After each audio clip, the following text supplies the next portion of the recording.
This is the first case in the scenarios of cases that we're gonna have, and first case is called the first turnabout. Today we'll begin a conversation between Mia, who's our boss, and Larry Butts, who's our friend and also our client. Yeah, his name is Larry Butts. Don't question it. All these names are really funny. Funny. But yeah. So we'll run through the facts on the case as far as he's aware. What we come to know from Larry is basically the victim is Cindy Stone, who was killed in her apartment, and the accused is Larry, who was dating the witness. So, at this point, that is all we need to know. We can check our court record anytime to give evidence and information on the case. Currently, all we have in the evidence is the attorney's badge and Cindy's autopsy report. That's all we get. The autopsy report says the victim died at 7:21 between 4 p.m. and 5 p.m. from blood loss due to blunt force trauma. Basically, a heavy object hit her head, and she had a great amount of blood loss. And with that, we just begin our trial. And the trial begins with the judge expressing concern about how nervous we look, and he decides to ask us some really silly questions to establish whether we are capable of defending our client or not. I say silly questions because he asks us to state the defendant's name, or the victim's name, or the cause of death. Maybe like if you're 10 at that time, then it might have tough for you. I don't know. But as somebody who's playing this game now, the first case kind of seems very childish. And that is only for the first case though. Because the upcoming cases I'll get to, we are gonna be having some real fun with that one. So once the judge didn't get capable, the proceedings will continue. Our prosecutor is Prosecutor Payne, who will only appear once during the case attorney game. There's trials and tribulations as well, and there's one more which name I forgot, but we'll play that as well. But right now we're playing Ace Attorney. And Ace Attorney, Prosecutor Payne only appears once, and he'll summon the murder weapon, basically, which is a tinker, which is basically a stack. It'll be in our record books or court record, and can use it at any time. So next, Larry will call to stand. He'll be called to stand by Payne, the prosecutor. He'll inform the court that Cindy actually dumped the defendant, even though Larry believes that they're still dating. Like, he really tries to just look over it and be like, yeah, you know what? No, we're still dating. And it's funny because one of the sentences that Prosecutor Payne says is, Larry, you did not know that your dead girlfriend basically has sugar daddies. And I was just like, what the hell? Did they really include that shit in this game? And I was just like smiling and thinking like, okay, that's kind of funny. Anyways, he tells the court that Cindy had been away in Paris and just returned before the day of the murder, which is confirmed by Cindy's passport, which is in the court. Payne will get to Larry, and it will make Larry really work up. And he asks Larry about whether he thinks that there are these sugar daddies that have been providing her all the money, and that's Larry really knows about. But Larry said, we try to do something for Larry, but in the end, this choice doesn't really matter.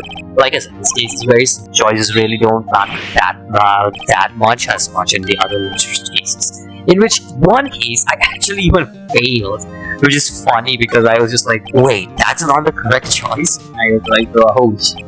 But yeah, whatever choices you make, Larry will just say the same thing. It's fine. And then we asked, Payne asks Larry what Larry was doing on the day that he was at the victim's apartment. And Larry, basically, we have the chance to stop him from answering or let him answer honestly. Again, it doesn't really matter, as Larry just does whatever he wants, and Payne has a witness that will prove that Larry was at Cindy's apartment on the day of the murder.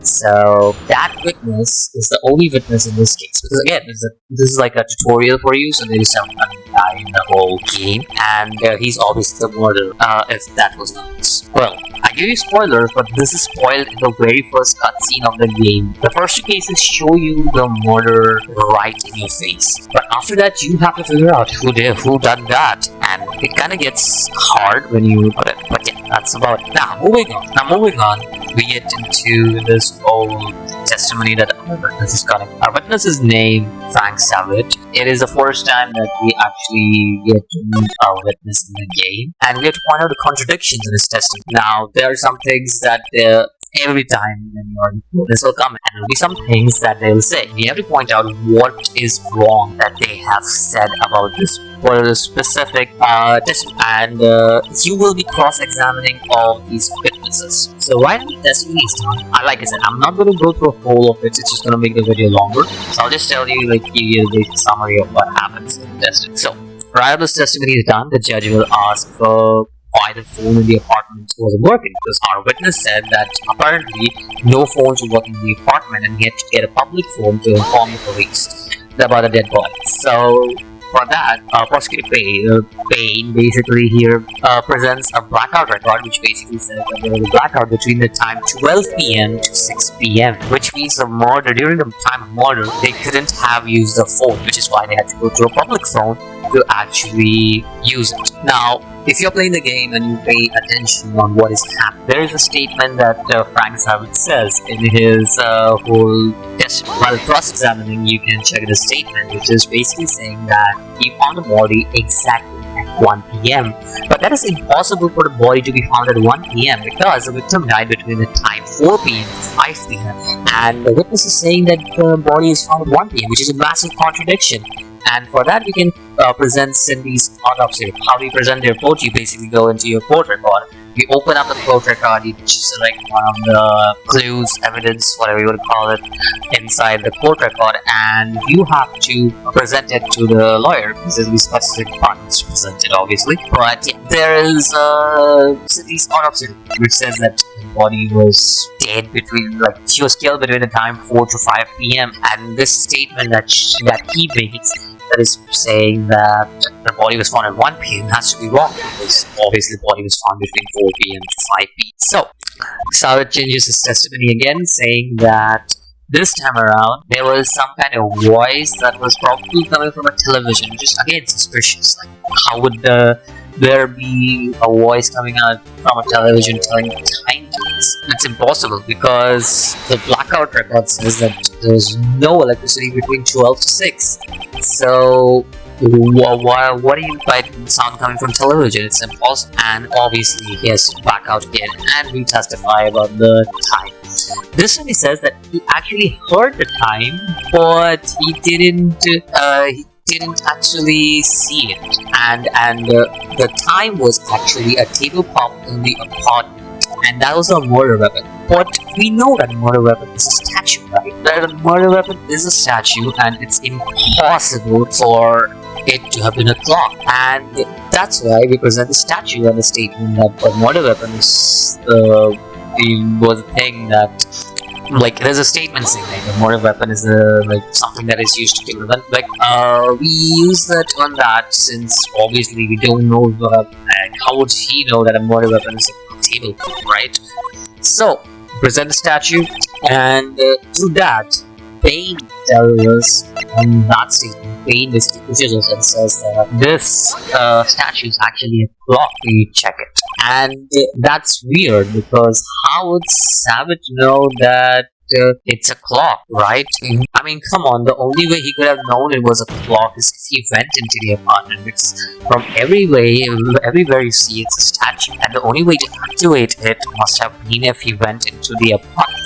And the witness basically, this was a very funny scene, honestly, and this is one of the reasons why I thought Phoenix Wright was a really funny game when I started playing it, because there's this one scene where Savage basically gets so angry and then just throws his wig at Phoenix, and it just made me laugh. I was like, what the hell, that was something. But yeah, this was my first mistake actually. I don't remember what exactly I chose, but I chose something which was on screen, and I was like, okay, let me try that, but it wasn't that. It was instead we had to select or try sounding the clock, because the two things that I was obviously going right was that the first option was to say yes, like, and then we went like judge us like, why do you say that? Why do you say that Frank knew about the murder weapon? There was no such. And Phoenix explains that he went into the apartment, right? So that all is fine, but I didn't know that try sounding the clock was the right option over there, so I chose another option and then went like, oh, that was a mistake. So yeah, so if you try to sound the clock will say the time is 25, which is basically like 3 hours behind the courtroom time. Yes, it's called the courtroom time. It's not mentioned where we are right now. At least not in the first Ace Attorney game. Maybe in the later games they will mention it, and you guys might already know it for those play Ace Attorney. But in this game, it's not mentioned where we are, so we just take it as a courtroom time. So it is 11:25 on courtroom, but actually it's 8:25 on the clock. And the thinker says that he takes the time, and there was a 3-hour gap between Salad and this claim statement that he does that where he found the body and the time of death is 4 p.m. Obviously, there's a big difference, right? So that is great for us, and we almost have the case. But that's when Sabbath states that we can't prove that he's a killer because we don't have a concrete evidence. But Mia in the end comes and helps us and tells us to down box. And when she asks whether we can prove this situation or not, we say can, because there's one thing that proves that the clock was at the correct time. That the clock didn't display the correct time. Why the clock didn't display the correct time? But in the end, it's the correct time. And the answer was that the answer was hidden in Cindy's passport. Cindy's passport, remember, says that she went to France. If we check on Cindy's passport, he says that she was in France. And if she were to be exact, she was in Paris. That's what it said, if I remember correctly. But yeah, and there's a 9-hour difference between Paris and the courtroom time. So the clock wasn't 3 hours back; it was 9 hours, not 3 hours back. Instead, it was 9 hours ahead. Apparently, according to Wright, and that basically makes our case, and we win the first case. To which Larry Butts. Yes, Larry Butts, that's his name, is found not guilty. And what really happened was that our witness, Frank Savage, he was basically a burglar, and he described himself as a newspaper salesman every single day so that he could rob. And on that day, he was robbing Cindy's apartment. But Cindy wasn't returned upon to Larry, if you remember. So he decided to break in and start robbing. And Cindy came right at that time. And that's when he just went for the thinker and struck Cindy with. And that is how the whole case went. In the end, there is an important thing we should remember, that Larry gives a statue to Mia. And this statue is going to be really important for the next case as well. I really like the fact that the things that happened in the earlier case do have an impact on later cases. And except for the 5th case, I think so. But up to the 4th case, everything that has happened since case 1 to 4 case, everything matters a lot. And that is what I feel great about completing these certain cases and amazing chain of events that we have going into episode 4. So yeah, the first case is a tutorial case. It's very easy.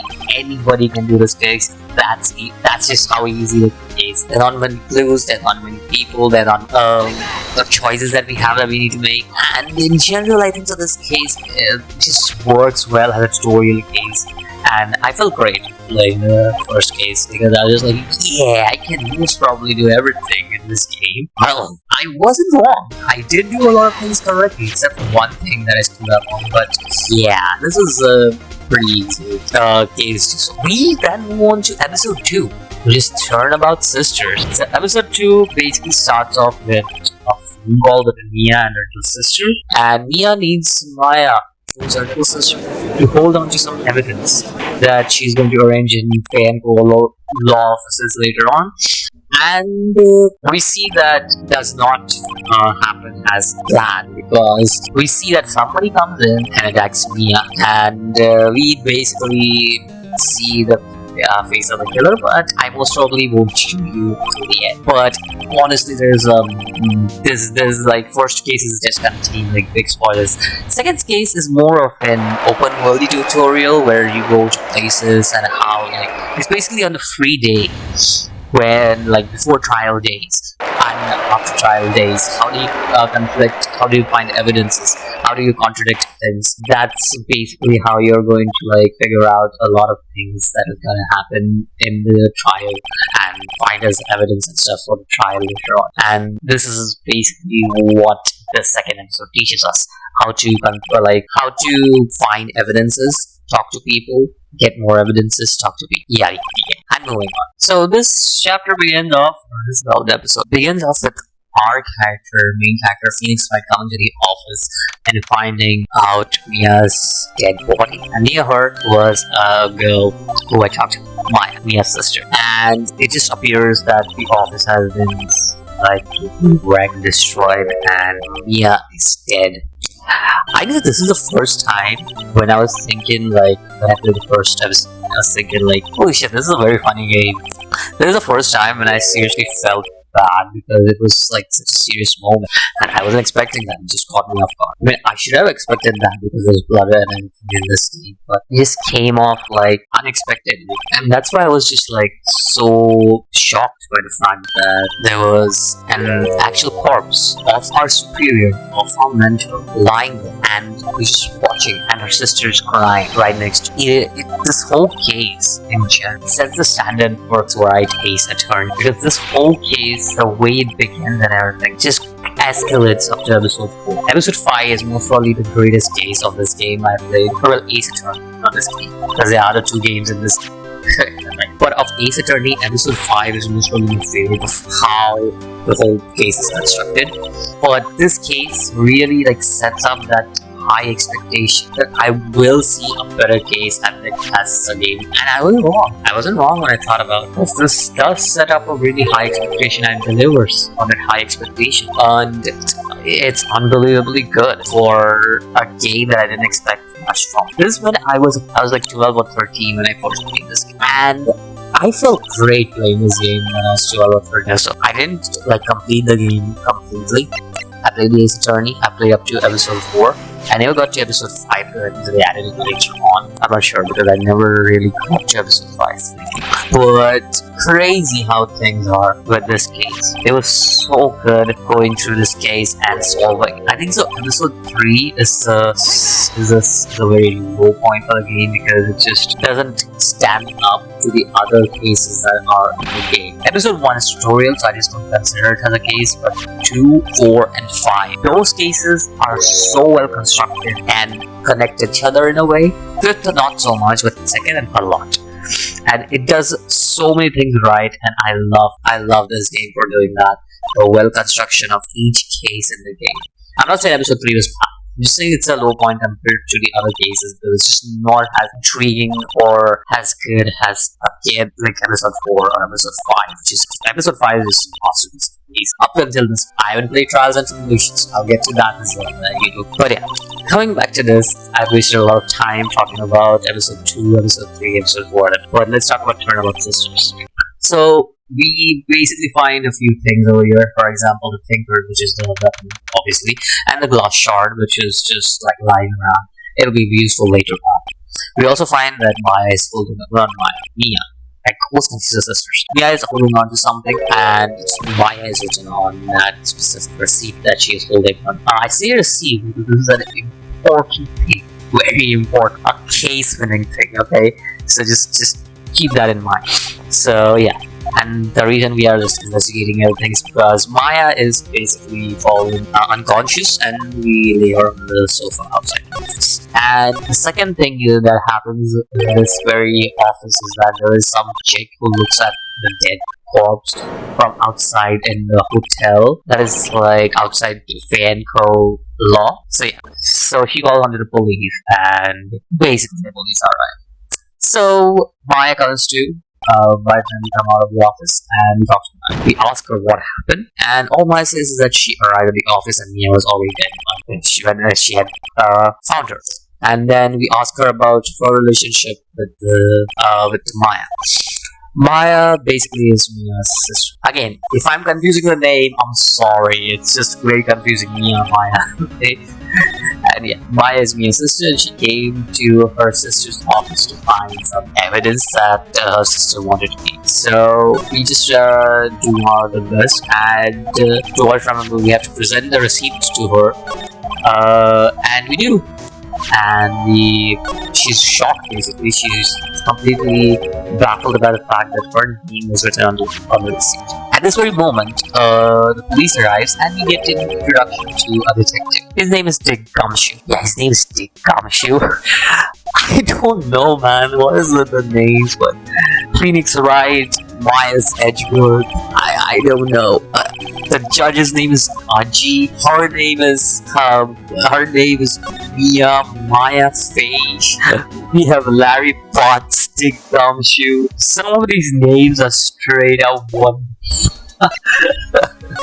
But I think so he's the best character. He's very adorable. He's really cute dude. I find him the most adorable character out here because he's just so forgetful about everything. And yeah, like every time I try to take the game seriously, there's this moment of the game where I just think about it and go like, the hell dude.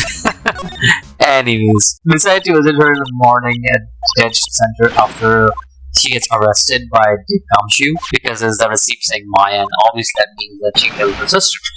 I don't know the logic behind that, but hey, so police are doing their job on it. So we go to the detention center where she is, and we get to talk about stuff that went down. And it seems like she's a little bit down, and she'll ask us if we'll be her lawyer. And we can choose anything honestly, and I obviously am a nice lawyer to her, so we just tell her that we will. After that, we get to talk to Maya. Maya, we ask her about herself, and we learn she's a spirit medium in training, which is why it explains she's wearing such a weird kimono type of thing, and yeah, they are just part of a profession, basically. We ask her about what happened in the crime, and on the morning of the crime, Mia called Maya to have her protect some evidence that she mentioned last night to us. She has the call recorded on the phone, and that will give us two new topics. Talking the first two topics, we get two new topics. One of them is about her cell phone, and Maya would let us hear the cell phone call that she had with Mia since she recorded the call. So, but Gumshoe already has that evidence, so we can't really do about it. We also talk about spirit mediums, and basically that says that Fae family have a relic, especially when they're really powerful spiritual people who can basically contact dead people. And Mia's power apparently really, really strong, but it's crazy that she's dead. But yeah, then Phoenix just asks Maya that whether she can contact her sister, and this is her positively. I mean, Maya's is a clear positively, sorry. But we'll get Maya's memo, which will help us basically get the phone from this thing. And we ask her about the driving. So Maya went to office just like she was told, whereupon she smelled blood and mentioned us that she found her sister dead. And she also tells us that by 4 p.m. we have to find a lawyer for her, or she can't. The state will give her a lawyer. So there's not much we can do right now, so we just go back to Faye and Pro Law offices. Failed law offices, we meet Detective Gumshoe, which have some seriously funny names out there. Detective Shoes, I think that's how I pronounce it. There's also Detective Gumtree for some reason. It's just funny names. And he just presumes we are Maya's lawyer, basically. And we get to talk to her. So we ask about Mia and the autopsy report. He gave us the autopsy report, which is basically that she was killed by blunt force trauma. So yeah, that's basically she had no time to write it in. That's what it says. And that's blue. We get the autopsy report. We also talk about Maya, and we come to know that Miles Edgeworth is the one who's taking the case. Edgeworth is a recurring character and is a very important character in the Phoenix Wright series, to what I know. We also have an Edgeworth game, if I'm correct. Don't take my word to it. I just seen an Edgeworth like defense mechanism or something. Mechanism? I saw an Edgeworth in defense or something like that. That's what I want to say. Wait, that's one.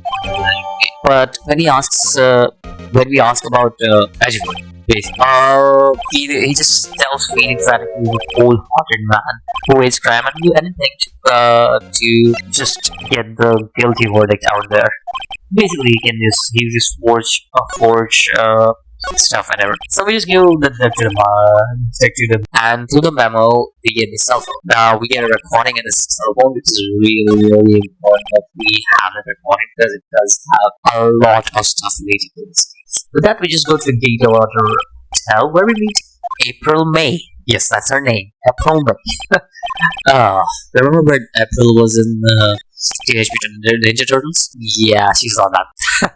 So we just talked with her for a bit, but like she just leaves the room after that. But there's a screwdriver we noticed that was stuck there, and we try to get to it, but April says no peeking and throws it out. She doesn't help us. That's basically it. So we get to Rosenberg, but Grossberg Law Office now doing that. Meyer to get her a lawyer. So when we go there, Marvin Gross, who is a lawyer on there, he refuses. For some reason, he just decides to refuse outright. We don't know yet. We'll know eventually, but so we asked him why, and he just says that no one will take up the case. And we asked her about Mia, and she worked as an apprentice to a Grossberg, apparently.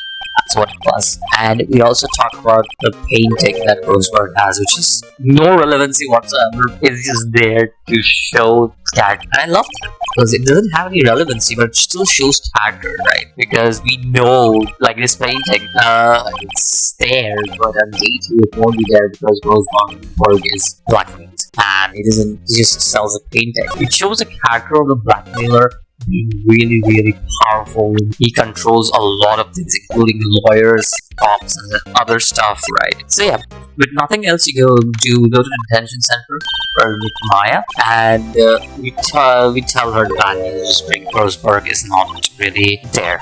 And Maya just is not happy with this stuff. So we talk to Maya, and she talks about her family, about how her father died when she was little, and her mother, she was basically in a case that happened 15 years ago, which is a recurring statement in episode 4 because this is a very important case in its first part.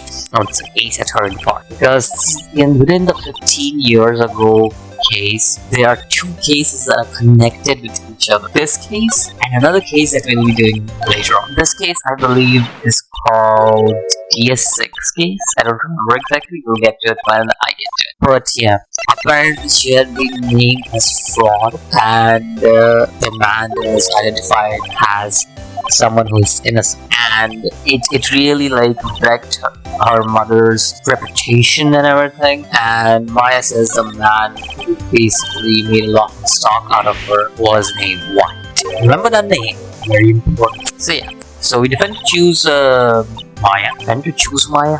Wait, what did I just say? Did I just say defend to choose Maya? Don't mind it. English is hard language. Okay.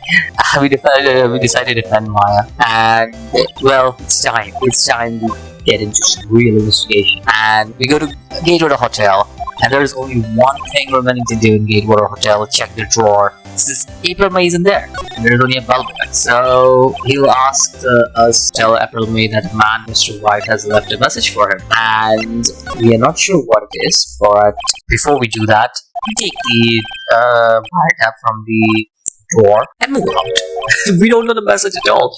We never see the message that Mr. White has left. Okay, fine by me. And then we move on to the next day's trial. Till this, I think I've had real fun with the game because there's just so much fun had in this game. I think this was like a real fun case for me. So we begin with our secondary trial where we see that Edgewood is there, the judge is there. Edgewood is really edgy. Don't mind me, I had to do that. But I really like his character as well because we actually see a development in Edgewood's character throughout the game. And I really love character developments when it's presented to us, especially in games like this, because if I'm playing a shooter or something, I don't need character development gameplay, but I'm playing a visual novel, which is basically a strategy visual novel, so like, I need a character development. We see that with Edgewood, who's a recurring character in this game. So Edgewood basically calls on Gumshoe to stand, and Gumshoe will describe the details of the movie in the floor plan. And the floor plan floor plan will be added to our inventory. I'll try I think that inventory is a better word for courtroom record because it's just an inventory. Because it takes forever to say courtroom record, and I don't want to make the video long. It's still going to be a long video. I'll put it up too long. So, Gumshoe basically testifies on why he arrested Maya. And before the cross-examination begins, Maya passes on a note to us. It tells you that we can press the victim for some reason, not the victim, the witness. The victim's a dead person. We can press the witness for some reason, or like bluff our way in while pressing the victim. What? How does? I don't know how Maya knows about it, but hey, that's fine. It's fine. Okay. So we press on the statement that is why we had a witness account describing. That is a statement that Gumshoe said, and we press her, and he mentions a pink-haired witness who is basically hard evidence, and the judge asks Gumshoe to try again in his testimony, in which Gumshoe testifies again, and this time hard evidence. So in this one, there's a contradiction that says before she died, the victim wrote the killer. But if you check the Maya's autopsy thing in the inventory, if you check that, it's the death is instant. It's literally written in the autopsy report. So we just present the autopsy report, and it says there in the so Edgewood will ask when we receive the autopsy report, and I basically say the day after murder, because obviously after the murder, next day we go to the office and we receive the autopsy report. Edgewood basically claims that the report has been updated, and well, we're given 3 choices. Whatever, I'm just waiting for Edgewood. Choosing Edgewood to blame and saying that he is the one who did it, because it doesn't matter. So with that, Gumshoe just leaves the stand, and the next witness that Edgewood calls on is April, who is this epitome of I am cute, baby, but not really. So she gives us a testimony, and the judge wants to know if we are cross-examining us, and obviously we are not. But yeah, we'll cross-examine him.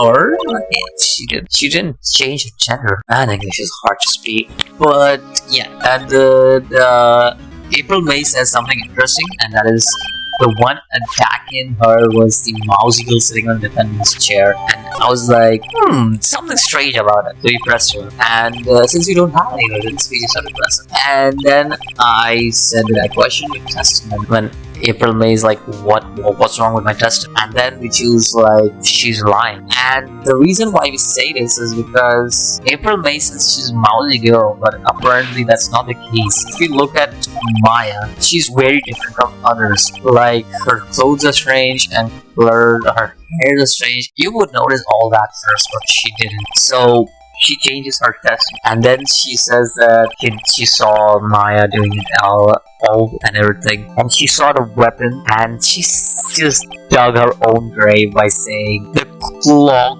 thingy is a murder weapon, and then she also said it's a thinker, and we are like, oh, but she could not know that, and we'll get to that. We present the thinker as that statement of that clock. The clock, she says something like the clock, the statue thingy, and we just present that. And Edgewood will stop the questioning after we present that thingy, and the judge will also agree.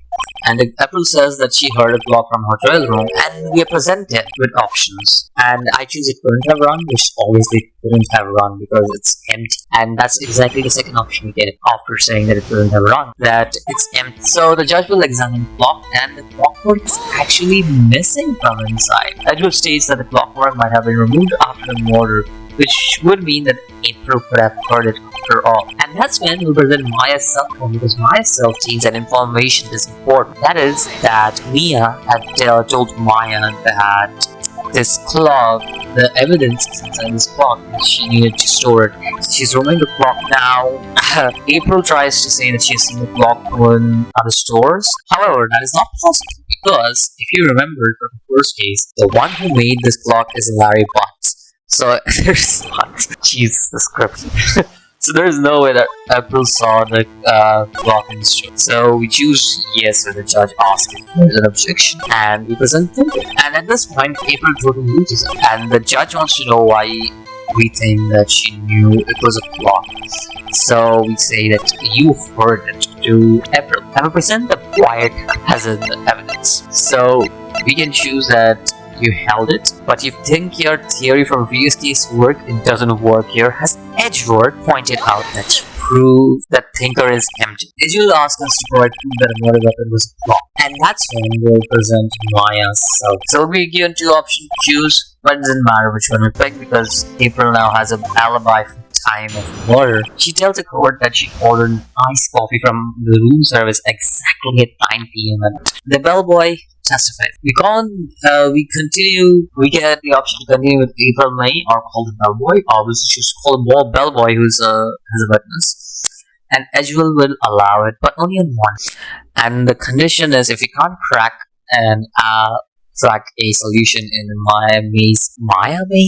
What the hell is Maya Maze alibi? Then our client will automatically be declared guilty. And we obviously accept this condition. Even if we allow April to testify, there really is nothing we can do because then we are forced to have the bellboy on the stand basically. So the bellboy testifies, and we basically have to keep on pressing. I don't know if there is any other way, but I just kept on pressing on bellboy until we reached the end, and we will get any information. But this will basically this will be stopped by Edgeworth, and he will basically ask the judge to dismiss this since he doesn't have any new information. And we just choose to protest, and this will allow us to ask one more question. And the last question is that we ask is check. We also get this option for room service and bed making for some reason, but we just go with the chicken because we obviously want to know what happened in chicken. And it doesn't matter.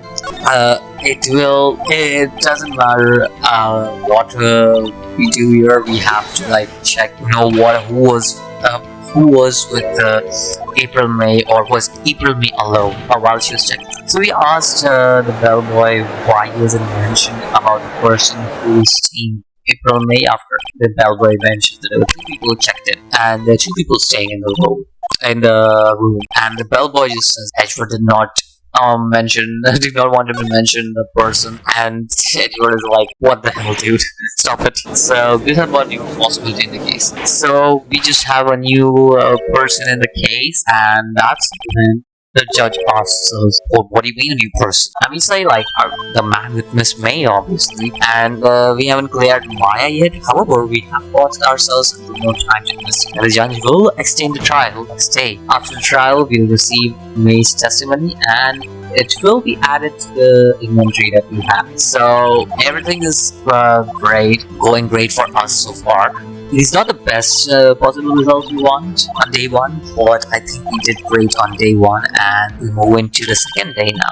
In the second day, we straight away go to Grossberg's office, and Grossberg wasn't there at the time, but there's a DL6. Right, it's not DL6, it's DL6. So this is a very, and the 2 photographs. One is of White, and another one is of a woman. This woman is none other than Mia and Maya's mom, apparently. But we don't know that until episode 4 comes to existence. But yeah. We just take the exhibit B, so it just gets added to the record book, and we just move to Gatewater Hotel, where we see a bellboy, and there isn't much to really say take over here. So we just talk to the bellboy, who's just like, yeah, he just says whatever, he just wants the Gatewater Hotel to be great for him. So we just present him a photo of the man, and he writes down a saying that the man had came to the hotel and so we go to the detention center now, where we talk to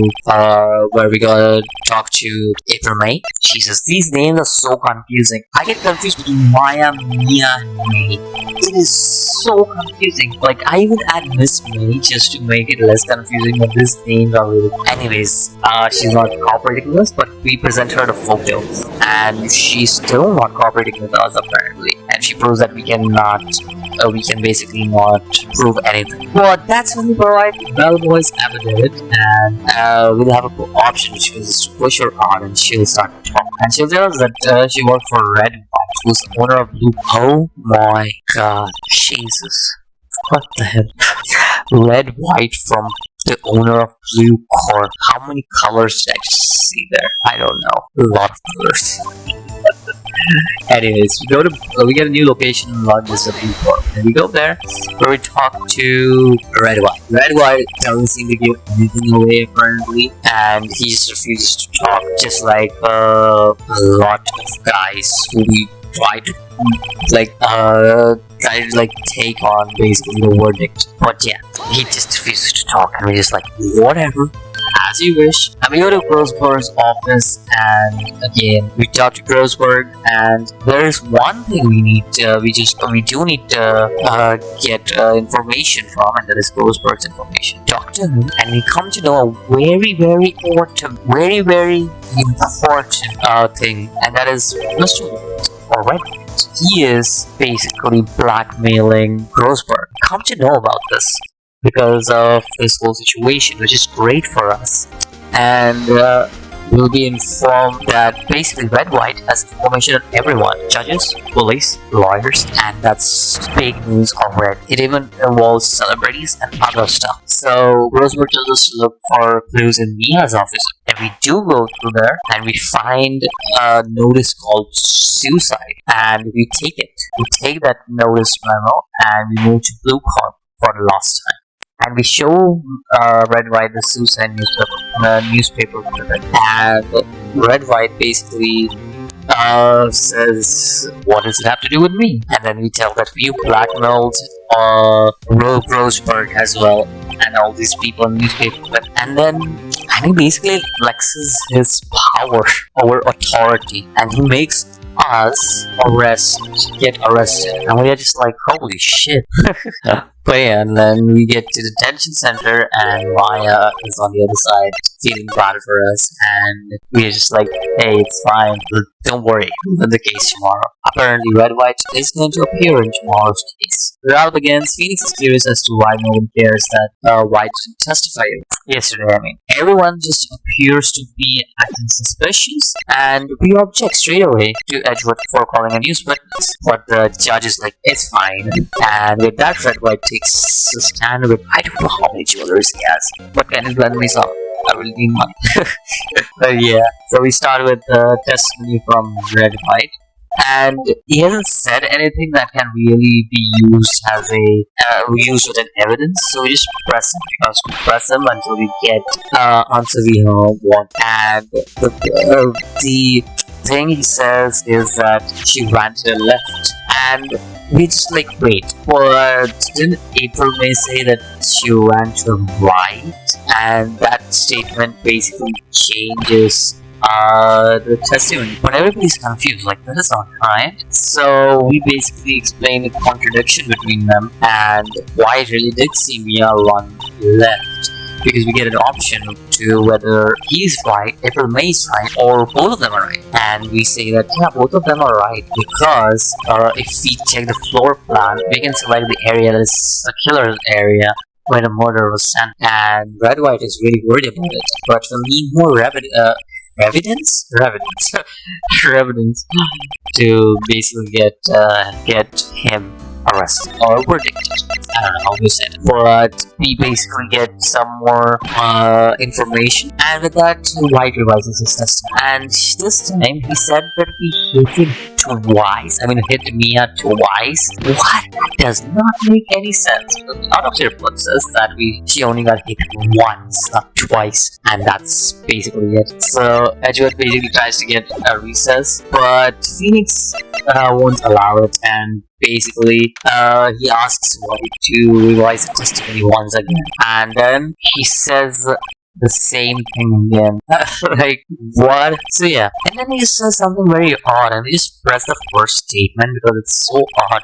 He said that he heard a thing fall and it felt very weird. And then he said a light stand was lying on the floor when I looked, and it just doesn't make any sense because the light stand is out of the view, and we present the glass shot for that. We also present the floor plans to just show that the light stand is impossible, and that's so weird to really have. So the thing that we have White in our grasp, Edward comes to rescue and says that he was in Mia's office but not to kill. He was to quiet her. And White revises the statement again. And this time we just press again on all the sentences, because this time we don't really have any. And out of nowhere, Mia just appears, okay?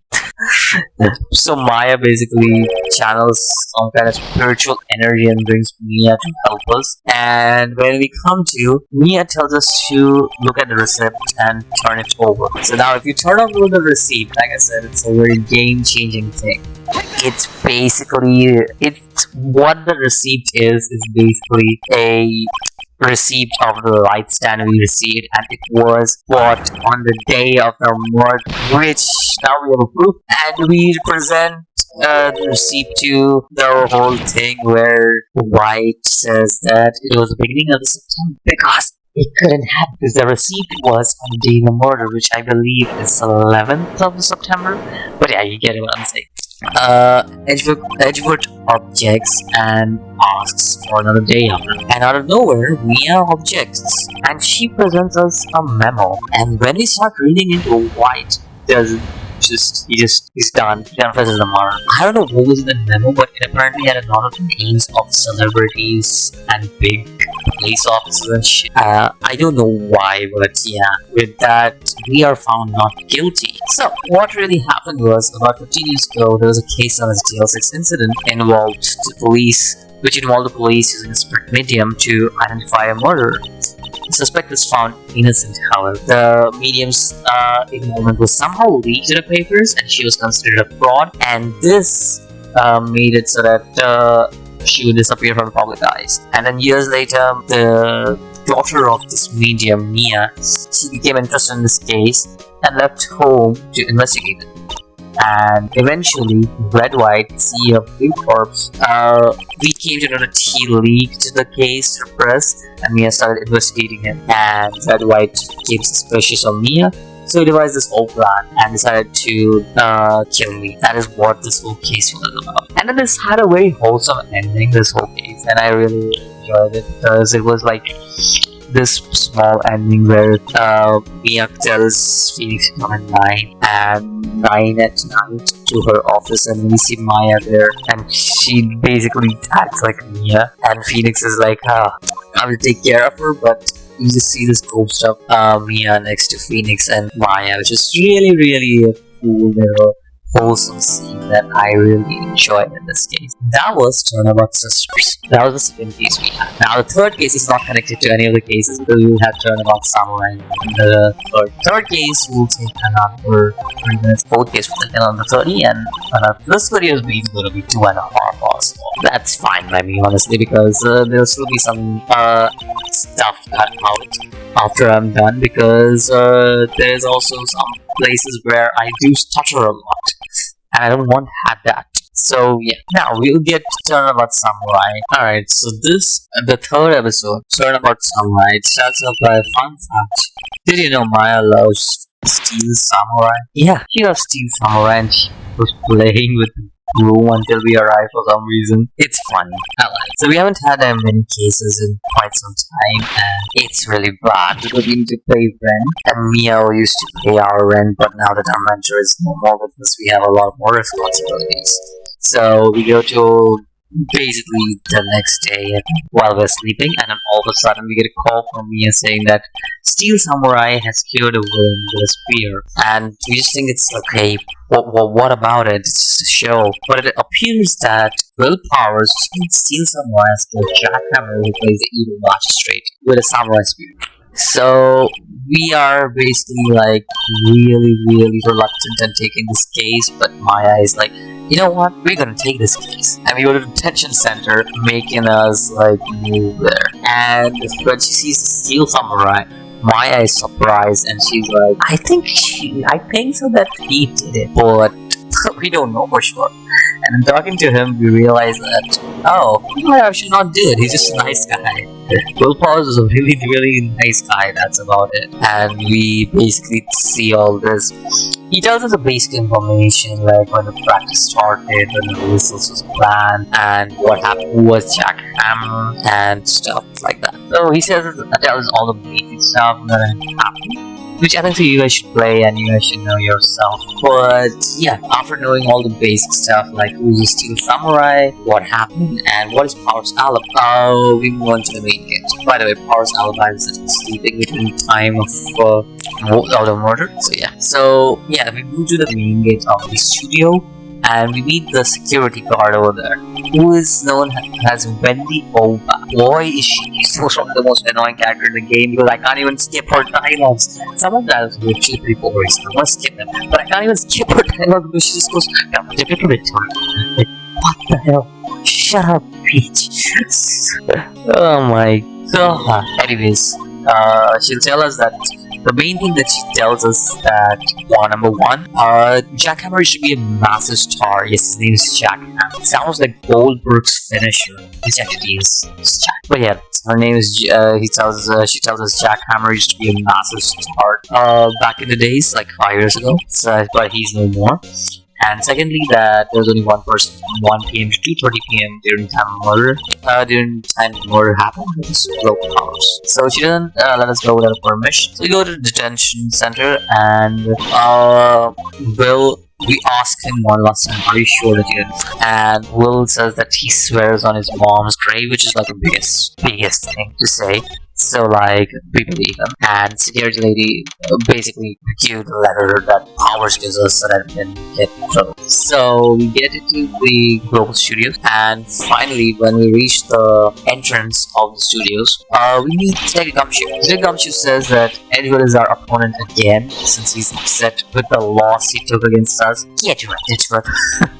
He gives us Jack's autopsy report and basically why we asked him why did he arrest Jack? I mean not Jack, Will Powers. There we go.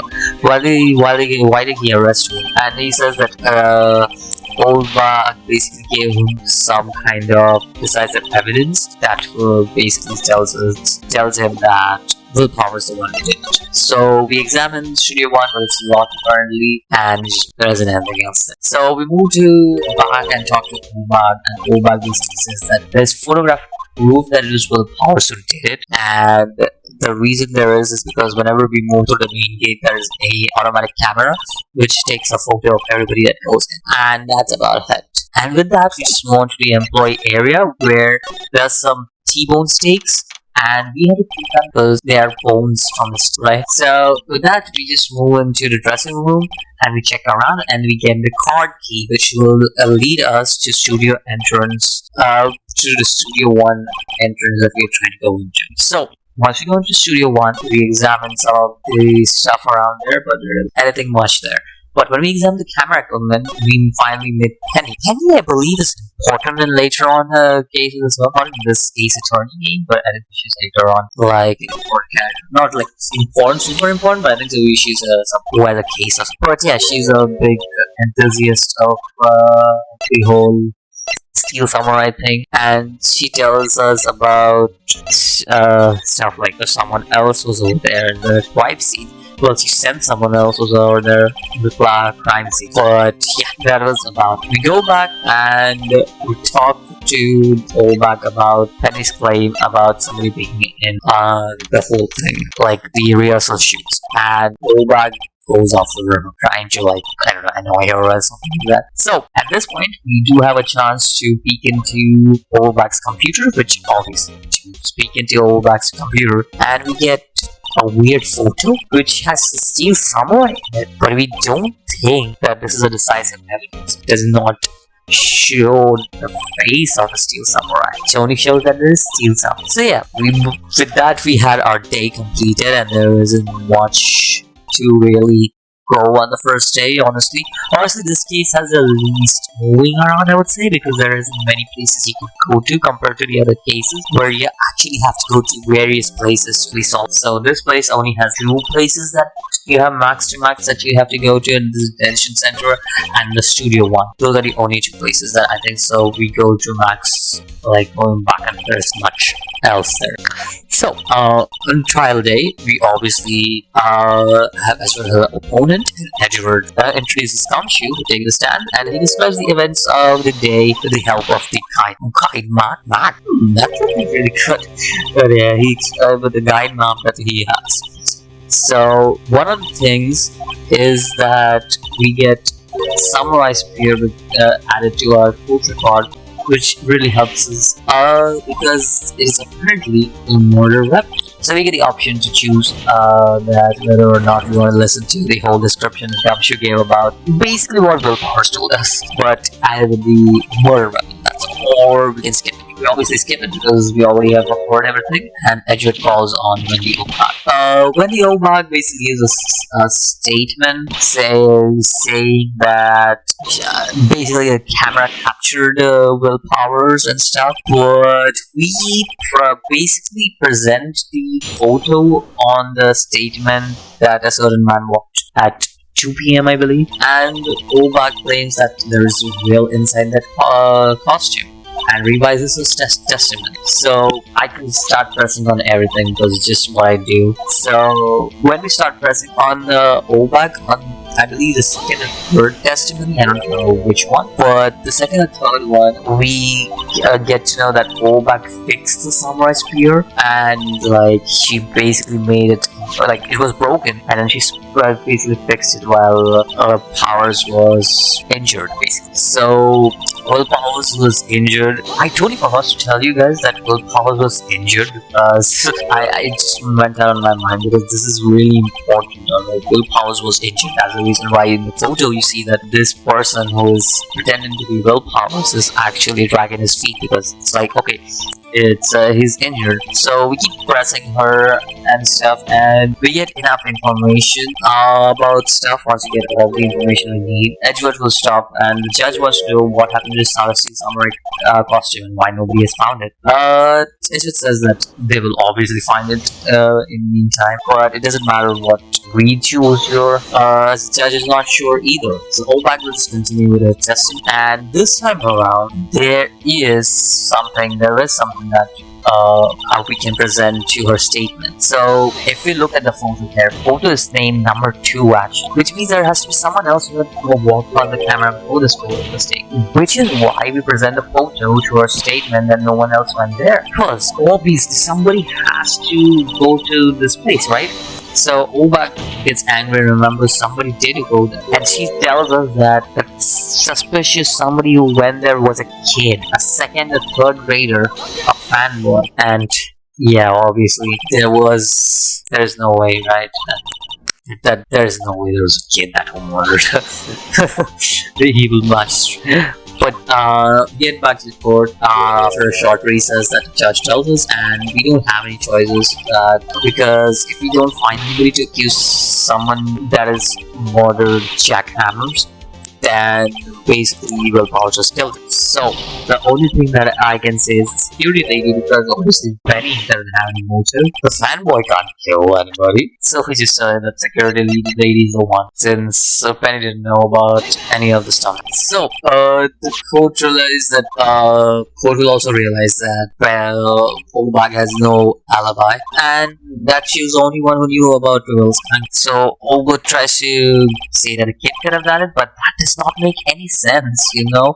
And the spear is heavy. How the hell could he have had basically taken a spear with him? Or in other cases, you can also use a key that he gets on Willpower's back. That's also great. So while all this is true, we also get a new testimony from Obag saying that her lips was sealed because there was somebody else. I keep on pressing again, and she'll state that there's a director and a producer in the studio as well at that time. phone, but they were at the Studio 2 trailer, and we have the option that we can take a break, or for the option that we can basically continue to cross exam. Doesn't matter.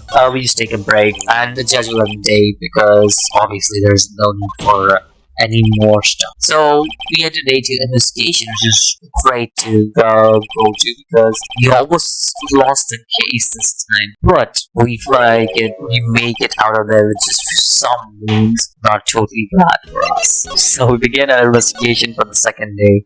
The second day is pretty long, but it's not as long as it necessarily needs to be. So, go to detention center, we talk to Will Powers. Will Powers just casual talks with him, I would say. There isn't anything specific that he tells us. We also go to the employee area in the studio, and there we see that there is a boarded up drain, and that's where the fanboy comes from. So we ask Maya to basically rip it open, and she does it, so we can focus off the fan. So after that, we go to the main gate where Penny is the acting security guard for today, and we can ask her about stuff, but it really isn't helping that much because there is not many things that really help us in this whole conversation. These conversations are necessary for us to progress in the game. So we go to dressing room, and for the first time we meet a character that is I hate. This character has to be the worst character in the game. He's not a pervert, but he's also totally somebody who I wouldn't want to talk to. Who the hell does toxic LOL and choose? What? I don't know, man. I hate it. I hate it. So, yeah, that's the director, Manila. I think his first name is Santino or something like that. But Manila. I just call him Manila. Yeah, so he just basically tells that he has an alibi because it was still 2:30 p.m. and the meeting went from noon to about 4 p.m. So one day more. So Manila and the producer are both safe from all this stuff. So we go to Studio 2 entrance, but there is really nothing. So except for loud noises, I think there was no loud noises. But other than that, there's nothing there, and we continue on. We finally go to the employee area again, where we see the kid, whose name is Cody Hankins, I think so, or Hankins, Cody Rhodes.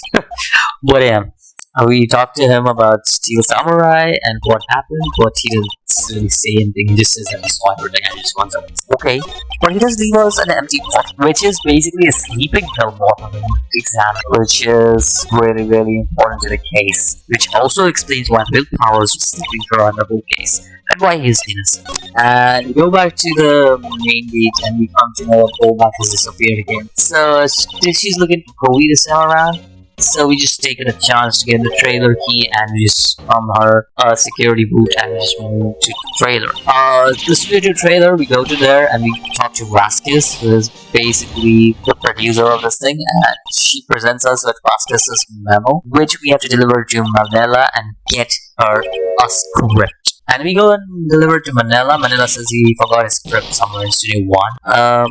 I believe, or was it that he couldn't remember? It's one of the two things, but I just searched everyone's script because I wasn't paying too much attention on Manila. Don't mind me, I just didn't want to read his stuff because it's so cringe. I just didn't want to go through that shit. So I just went through all the places, and then I found the script in Studio 1. So we go there, we move to Studio 2 trailer again, and we give her the script. And we ask her about the day of the murder and what happened and everything. And she says that it's impossible for all the people in trailer 2 to actually go and murder in Studio 1. Because Studio 1, the way to Studio 1 was blocked by a monkey head till I believe 4 p.m. she said. So they couldn't have done it, and the murder happened at 2:30 p.m. And that's big evidence that Melody and Studio 2 could have done it. Now we are all done with this stuff, and we are really depressed because we weren't getting anything out of it.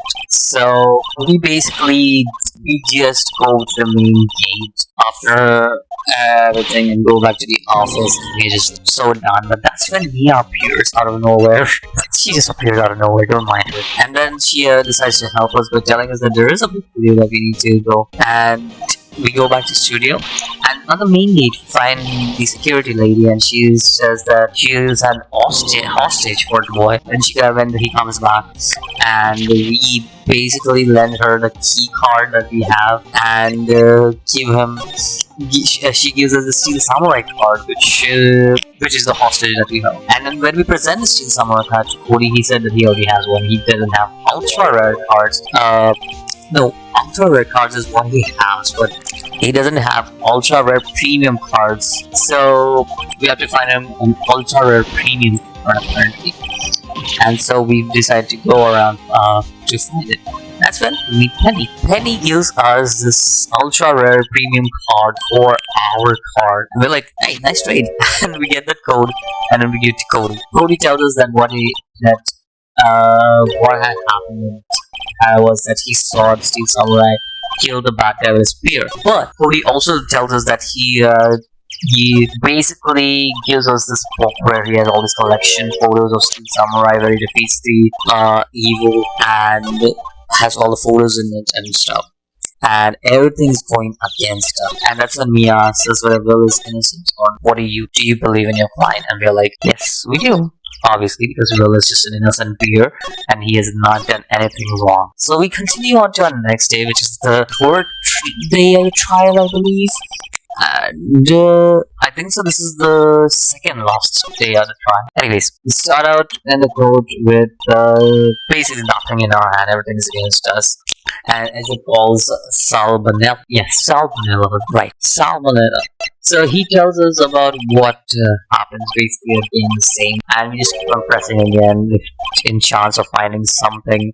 And he says that he had lunch outside the trailer, and that created a contradiction over there apparently. Just came through the pressing because apparently, if you remember what I said, T-bone steaks. Now, if you check outside the trailer, there are T-bone steaks. There aren't any T-bone steaks. Even though he said that he had steaks, there were no bones that presented steaks, and that's basically why there's everything. But Vanilla changes his testament and says that he had steak as well. I don't know why.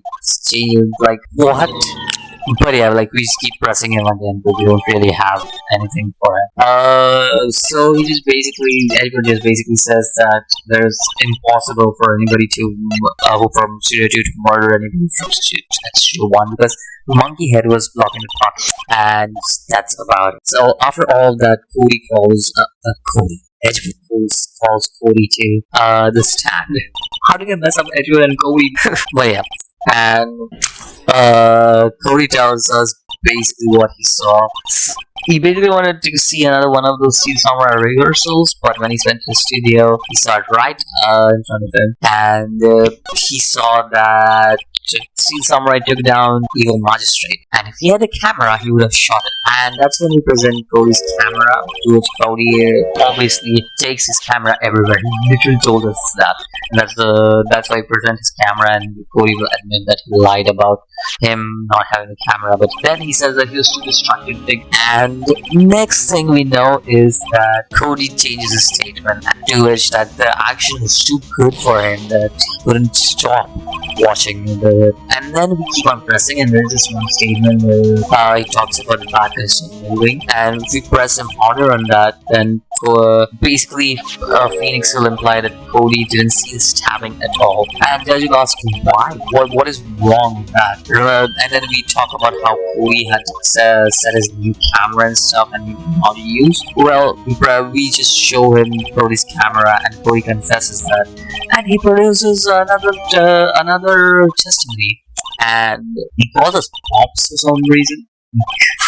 Yeah, so he was trying to take a picture apparently, which is weird because he's like, that's all that happened. There is nothing else that happened. So and then we just keep pressing Cody again, and there was this one statement then where we could press him harder again, and basically Phoenix tells Cody that he believes that he did take a vote, and Cody confesses again, and then Cody says that he took a few shots but he erased them because it was too late already. And then we just show him the part the glory thing to his new statement, and then we realize major truth about this whole case. The Steel Samurai never won. This was the big reveal, and I was just like, holy shit.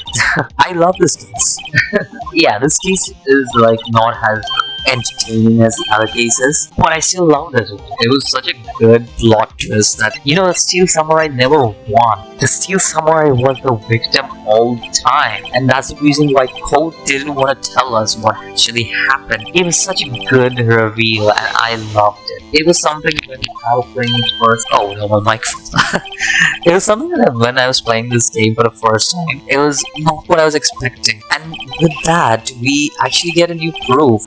And that's crazy. It's crazy that this whole thing happened. I loved it. It was great. It was great.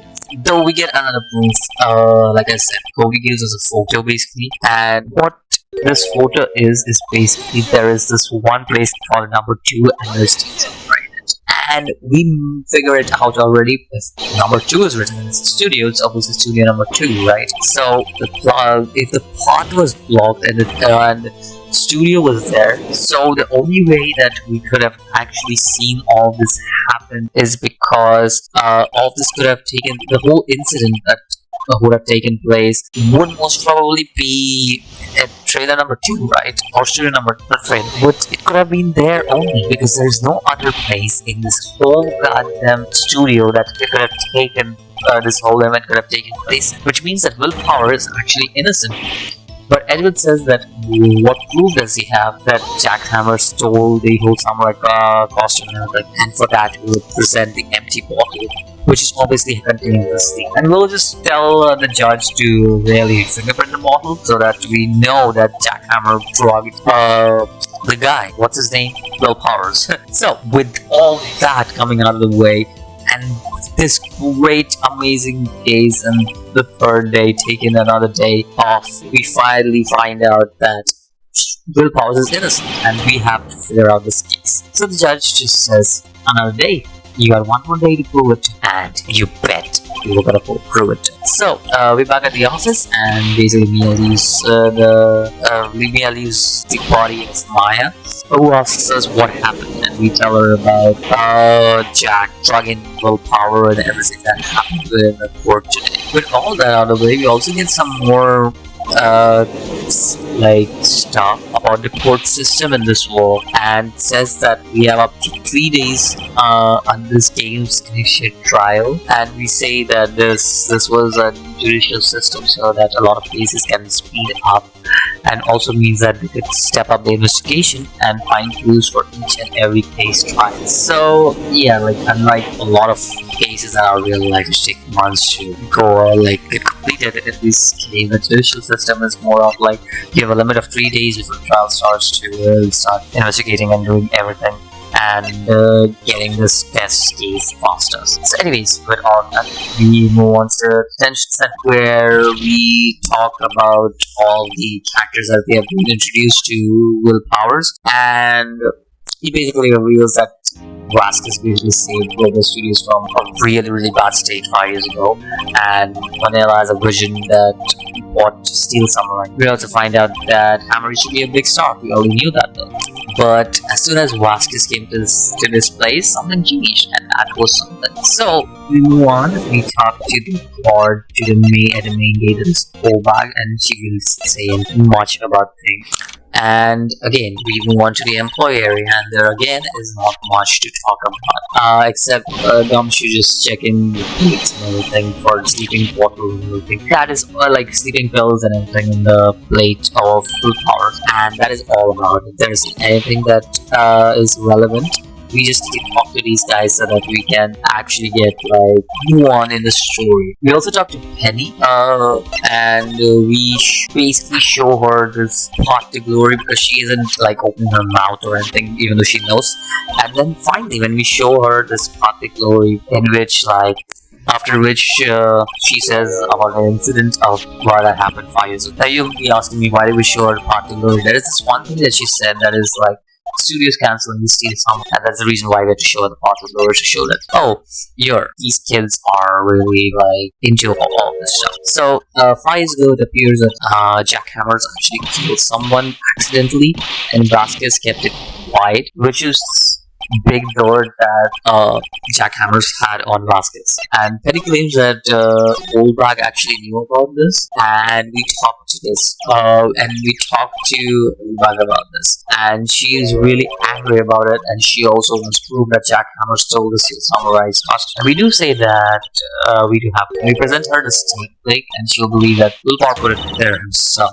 But to prove her wrong, we just put in the sprinkle of the sleeping pill bottle which has fingerprints on it. And then she'll confess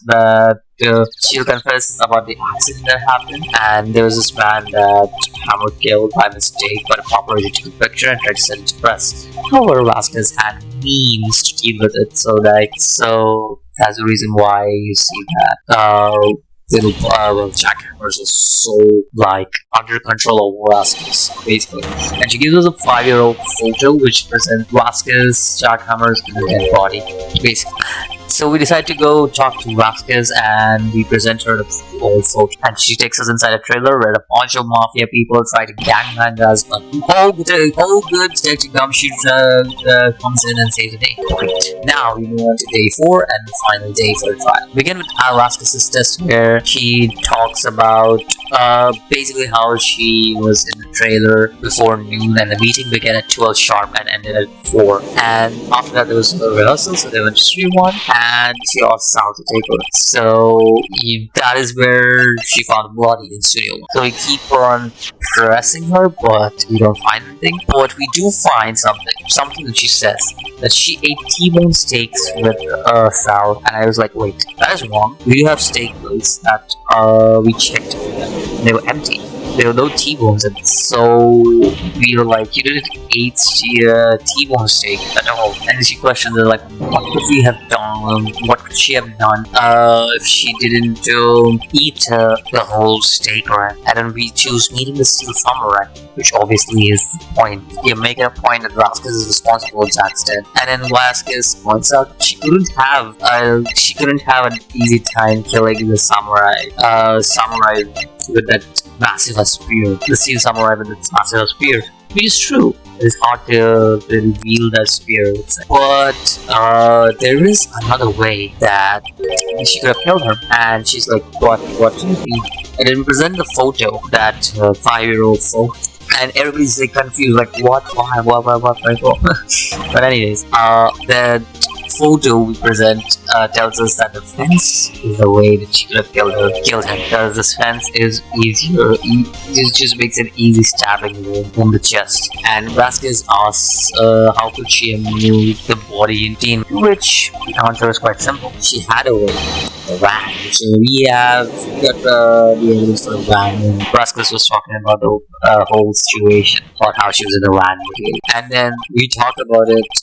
And Edward is due to realize that Salmonella was in the van. To which I was like, maybe he didn't know.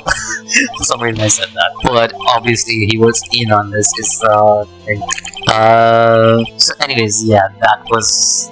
But at this point, Vasquez points out that we don't have any decisive evidence for the whole, because there's no way that she had stuff ready for it. But anyways, continuing. She basically gives a new testament, in which I kept pressing again because this time I didn't have any proof or anything. To which there is one statement that did press and the shoe press order, and we said I went to the trailer to get back my strips and direction. And she then says that she knew Hammer was injured and couldn't do any action scenes. To which something was weird. Like, why would she say that? So we presented Power's photo, which showed Hammer limping, which also shows that there is no way you would know that Bill Power was the one who was limping and not Hammer's. So Vasquez is now asking if there's any motive that Hammer has, that she has for having killed Hammer. So she asks if we can prove it, and we say obviously, and we show her the 5-year-old motive, and that means that Jack Hammer would have a motive but not Vasquez. And then we said, yeah, she has no motive. Instead, Jack Hammer was the one who did it in self-defense. He had a motive to kill her, but he died in the end. And it turns out, yes, Jack Hammer was the one who wanted to kill Vasquez, but Vasquez pushed her off, and well, that's it. Willpower is found, not guilt. So yeah, apparently what happened really was that Jack Hammer was under so much pressure and he wanted to get out of this whole thing, this whole case that he has been stuck in for ages, and he felt this is the perfect time. This is the time that I think is perfect for him. And one of the reasons why he chose the Steel Samurai is because he was a Steel Samurai before Will Powers. Kids loved him before Will Powers. But since all of this incident happened, he couldn't move on. And he was just there stuck being a small time star. He was a big star at one point and not anymore. And hence why he wanted Will Powers' popularity to go down. And he tried to kill Vasquez by putting all the blame on Will Powers. Instead, he got stabbed, basically pushed out the rail and got stabbed. And well, that's that. That was a great story. A good tight story, I would say, and it's great. It was part of the story that also comes up to us, and he tells us that we should never show his face in front of him, because he declares us his rival, and he will try and win no matter what, which is great. Anyways, that was the end of the case Turnabout Samurai, which is again good case, let's say, but nothing in comparison to the upcoming case that is Turnabout Goodbyes. It is most probably the best case in this game. Up there with these, I think so for the 4th and the 5th case, story-wise, I think it's really great, but logical-wise, I don't think any of us can guess some of the things that happened in the case, because it's just crazy, because even I personally had to have a guide by me just to make sure that I didn't do any mistakes in this specific cases, because these cases are far different from all the other cases and so goddamn confusing, because god damn, these cases are something else. There's some of the absurd things that you can never think about, and it's crazy. I love it, don't get me wrong. Story writing on this case is amazing, because I love both the cases, the 4th and 5th one, but god damn, the amount of brain fart you can have while playing these cases is kind of crazy. No, I do love it. Anyways, we'll move on to the next case, Turnabout Goodbyes. Now, Turnabout Goodbyes starts off with we are just watching television with Maya, and the first thing we come to know is that there is a murder, and the murderer is Edgewood. It's a shock for us because that's a complete surprise. And so we move on to the detention center to find out why it happened, what really happened. Edgewood says that he doesn't need our help since he's still a novice, and when we ask what was he doing at court, he just says that he went to see Gordy. Now, Gordy is basically some kind of creature myth that has been spread around, and yeah, that's about it. Up until this point, that's all we know about it. And then after that, we present him our attorney's badge, and he says that he doesn't want me to be his defense attorney, which is kind of well, why? I've literally been an ace. I have not lost a single case. So we just ask him that he has done it or not, and he says he does not need to. We do not worry about all that. So he's just like, okay, fine, whatever. Anyways, we go back out, and this time we go to Gold Lake, where the morning there we meet Detective Gumshoe, who is right now really angry at us, to be exact, because we are not taking Edgewood's case. We explained to him though that we can't really take Edgewood's case unless and until Edgewood really wants it. So yeah, he understands that, and then we ask him about what happened. And Gumshoe basically tells us that Edgewood was arrested because of this. Apparently, he saw him do the murder, and basically, there is no other person who could have done this murder. That is what Gumshoe basically says. So Gumshoe directly asks him, is there any kind of help that he can give us? And Gumshoe says that there is really nothing. He can request for autopsy report, but well, that has to wait because it's not out yet. So we just move on and go to the public beach. Maybe we can find something, but we just find it somewhere dog stand, which is very weird. There's this small poppers here, which I was not able to spot out, which because I was just like, would there be a public beach? But there was apparently small poppers. We know you need that poppers. Those poppers will trigger a chain of events, which will lead to a bunch of stuff that will help us later. So I just like explore a bit, but and finally I come back to check the poppers, and I'm like, oh, I found the poppers. And this is where I started like being like, okay, I don't want to waste much time, so I'll put a guide beside me because I don't want to waste any time like searching for stuff like evidence and stuff, because there's like I wasted like about 15 to 20 minutes just trying to figure out where the hell am I supposed to go, and I was just like, it's really bad for me. Anyways, we go to Lake Woods, and Lake Woods we basically use the popper on the camera. This camera is basically a camera where we basically it takes any kind of loud bang kind of noise that it takes pics of that. And there's Lotta. Lotta is a country girl, and she basically talks in a very country lingo type of language, and I'm like so confused half the time what she's going to say. So like, alright, it's fine. And then we ask her about what happened and stuff, and she says that there were like 2 loud bangs and stuff, and the camera like took shots of it, and she basically takes the she basically says all of that, and then finally she just goes like, oh, I just remembered that I should testify because there is something that she knows about the case, and we are like, what?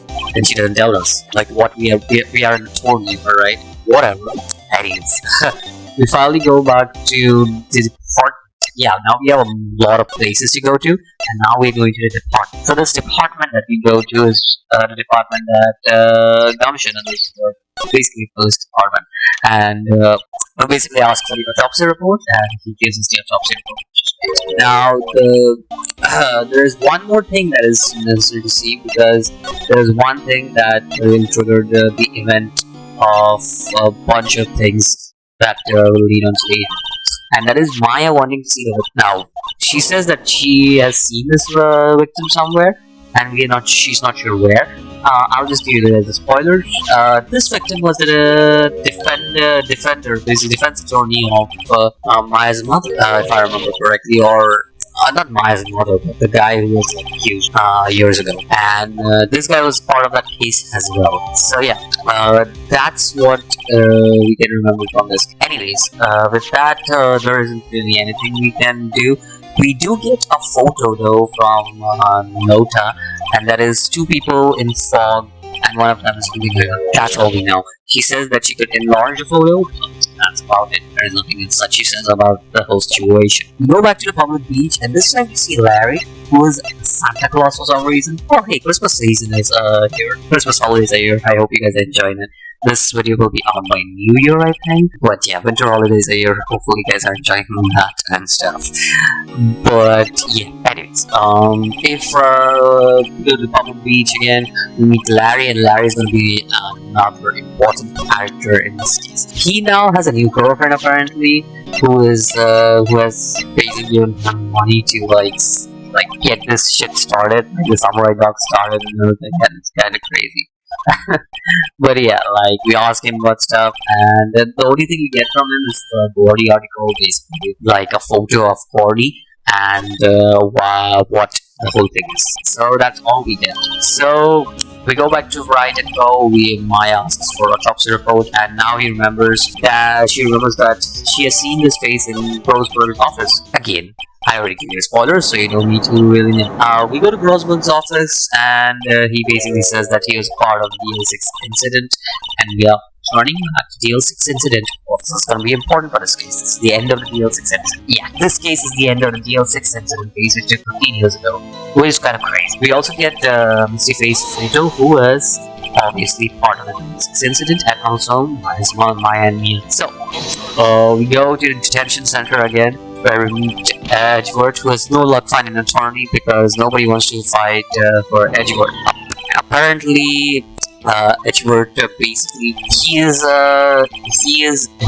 this bad dream all the time, where he witnessed his father's death 15 years ago, and that statue expires the case that will had 15 years ago. The statue expires in 3 days, and basically there are like a bunch of things that happen in this, but I'll get to all of that that is related to it. And yes, TL6 incident is actually Edward's father who died. That is a TL6 incident. Anyways, moving on. We basically take Edward's case, and this time Edward wants us to do. Part of the reason why Edward didn't want us to do the case was the attorney, prosecutor this time around is One Karma, who is Edward's, I would say he's Edward's mentor, if I'm correct. But yeah, he's Edward's mentor, and he's the one who will be facing in court as a defense attorney. But it's gonna be a really tough one for her in the end. Part of the reason why I needed a guide for the last 2 cases is just because of how crazy some of these clues are. Anyways, we go to Detective Commission and we give him this request, and everything is about to go crazy in the next day, because we're gonna meet One Karma, who has the most manliest voice possible. Like, holy shit, his voice is deeper than my ass, man. I'm telling you, it's kind of crazy how deep his voice is. But yeah. Anyways, our opponent is going to be One Karma, and he has not lost a single case in his career. 40 years of career, he has never lost a case. We are about to make a new case. He always gets a guilty verdict, no matter what. No matter what, you always try to get a guilty verdict. Doesn't matter what the clues are and how the clues are set up. He's just gonna forge all the clues against the defense and just win the cases. That's how good he is. Well, at forging clues, that is. But yeah, and the trial begins, and well, One Karma, he just doesn't let us talk. He just gives all the basic information about the case, and he just doesn't talk. He just let us talk. He just goes crazy on us and calls on Detective Gumshoe. So our first testimony is from Detective Gumshoe, and One Karma is like, well, what is it all about? Why do you need to even do it?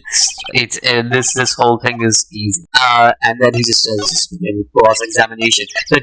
Even the judge is like, what the hell, am I the judge or are you the judge? Anyways, we begin the cross-examination of Gumshoe, and we press at each every sentence Gumshoe says, and we get a clue pistol bullet, which gets added to the court record, and obviously we get a new statement from Gumshoe as well.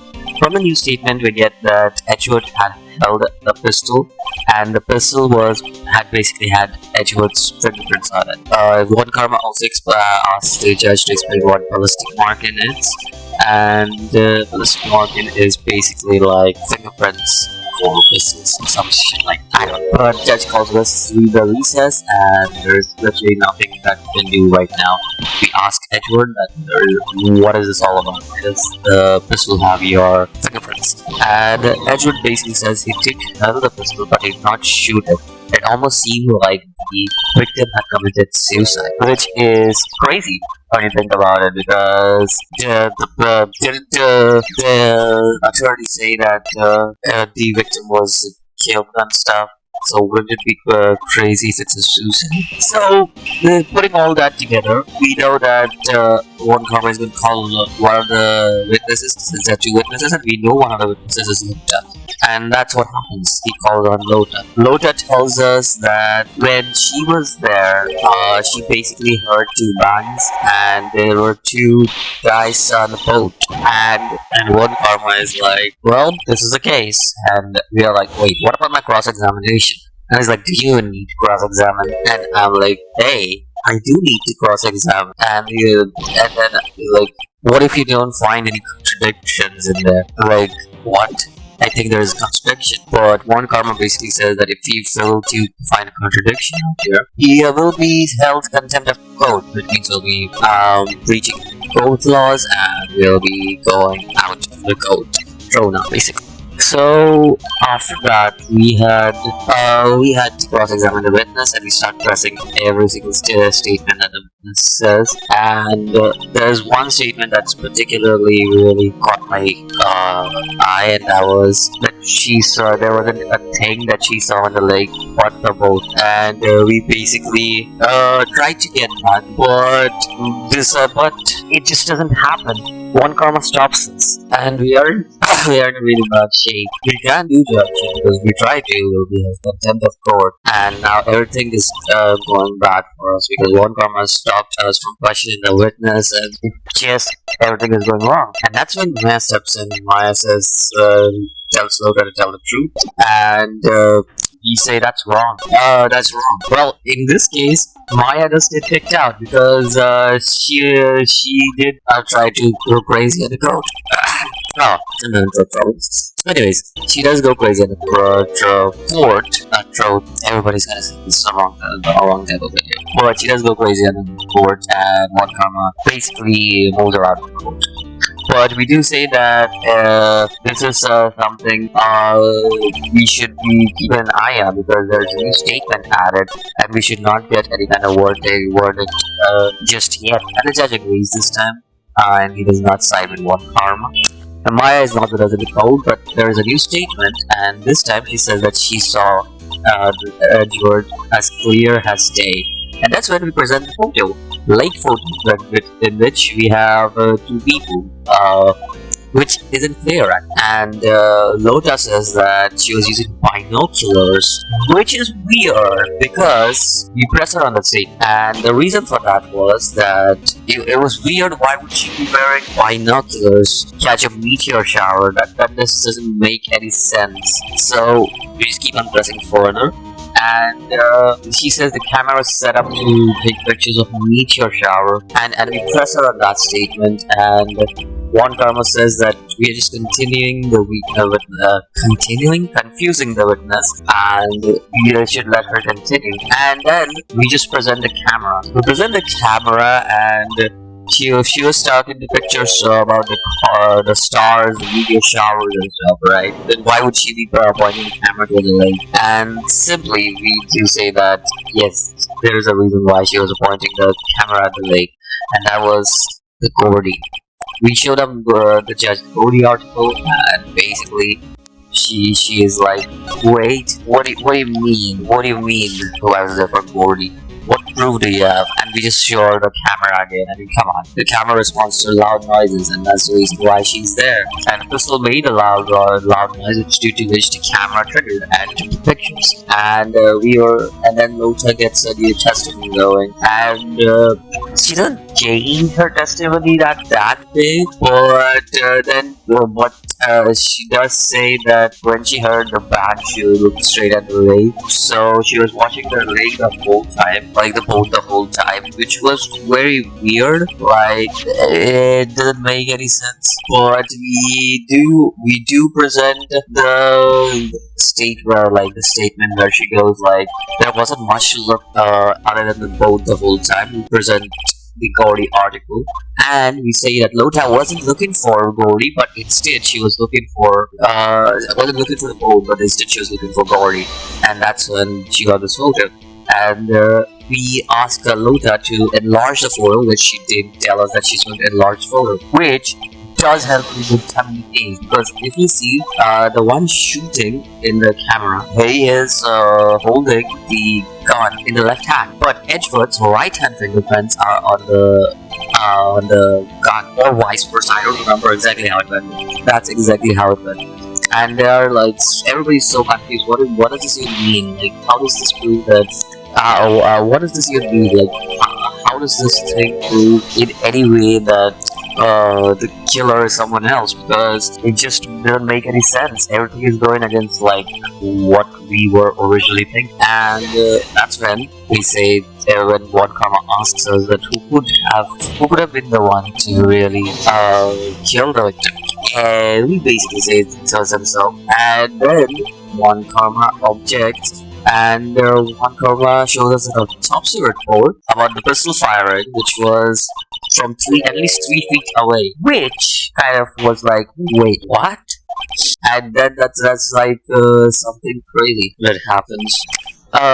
So we don't want the case to end. So we basically say that we have to object enlargement, which is basically the same thing. Like we don't exactly know yet what is the true meaning of the case, and that therefore we need a day. And hence why we are cool with this shit. And after the trial, Edgeworth still claims that he didn't shoot the victim, but we do get a new clue, and that is Lota's deposition, which is basically her saying what she told to us in the court today. Not the but but yeah, after the case is over and we meet Maya in the detention center, she talks to us. Well, not after the case is over, we meet Maya in the detention center, and she talks to us about stuff. And she tells us that she said that she'll be released soon.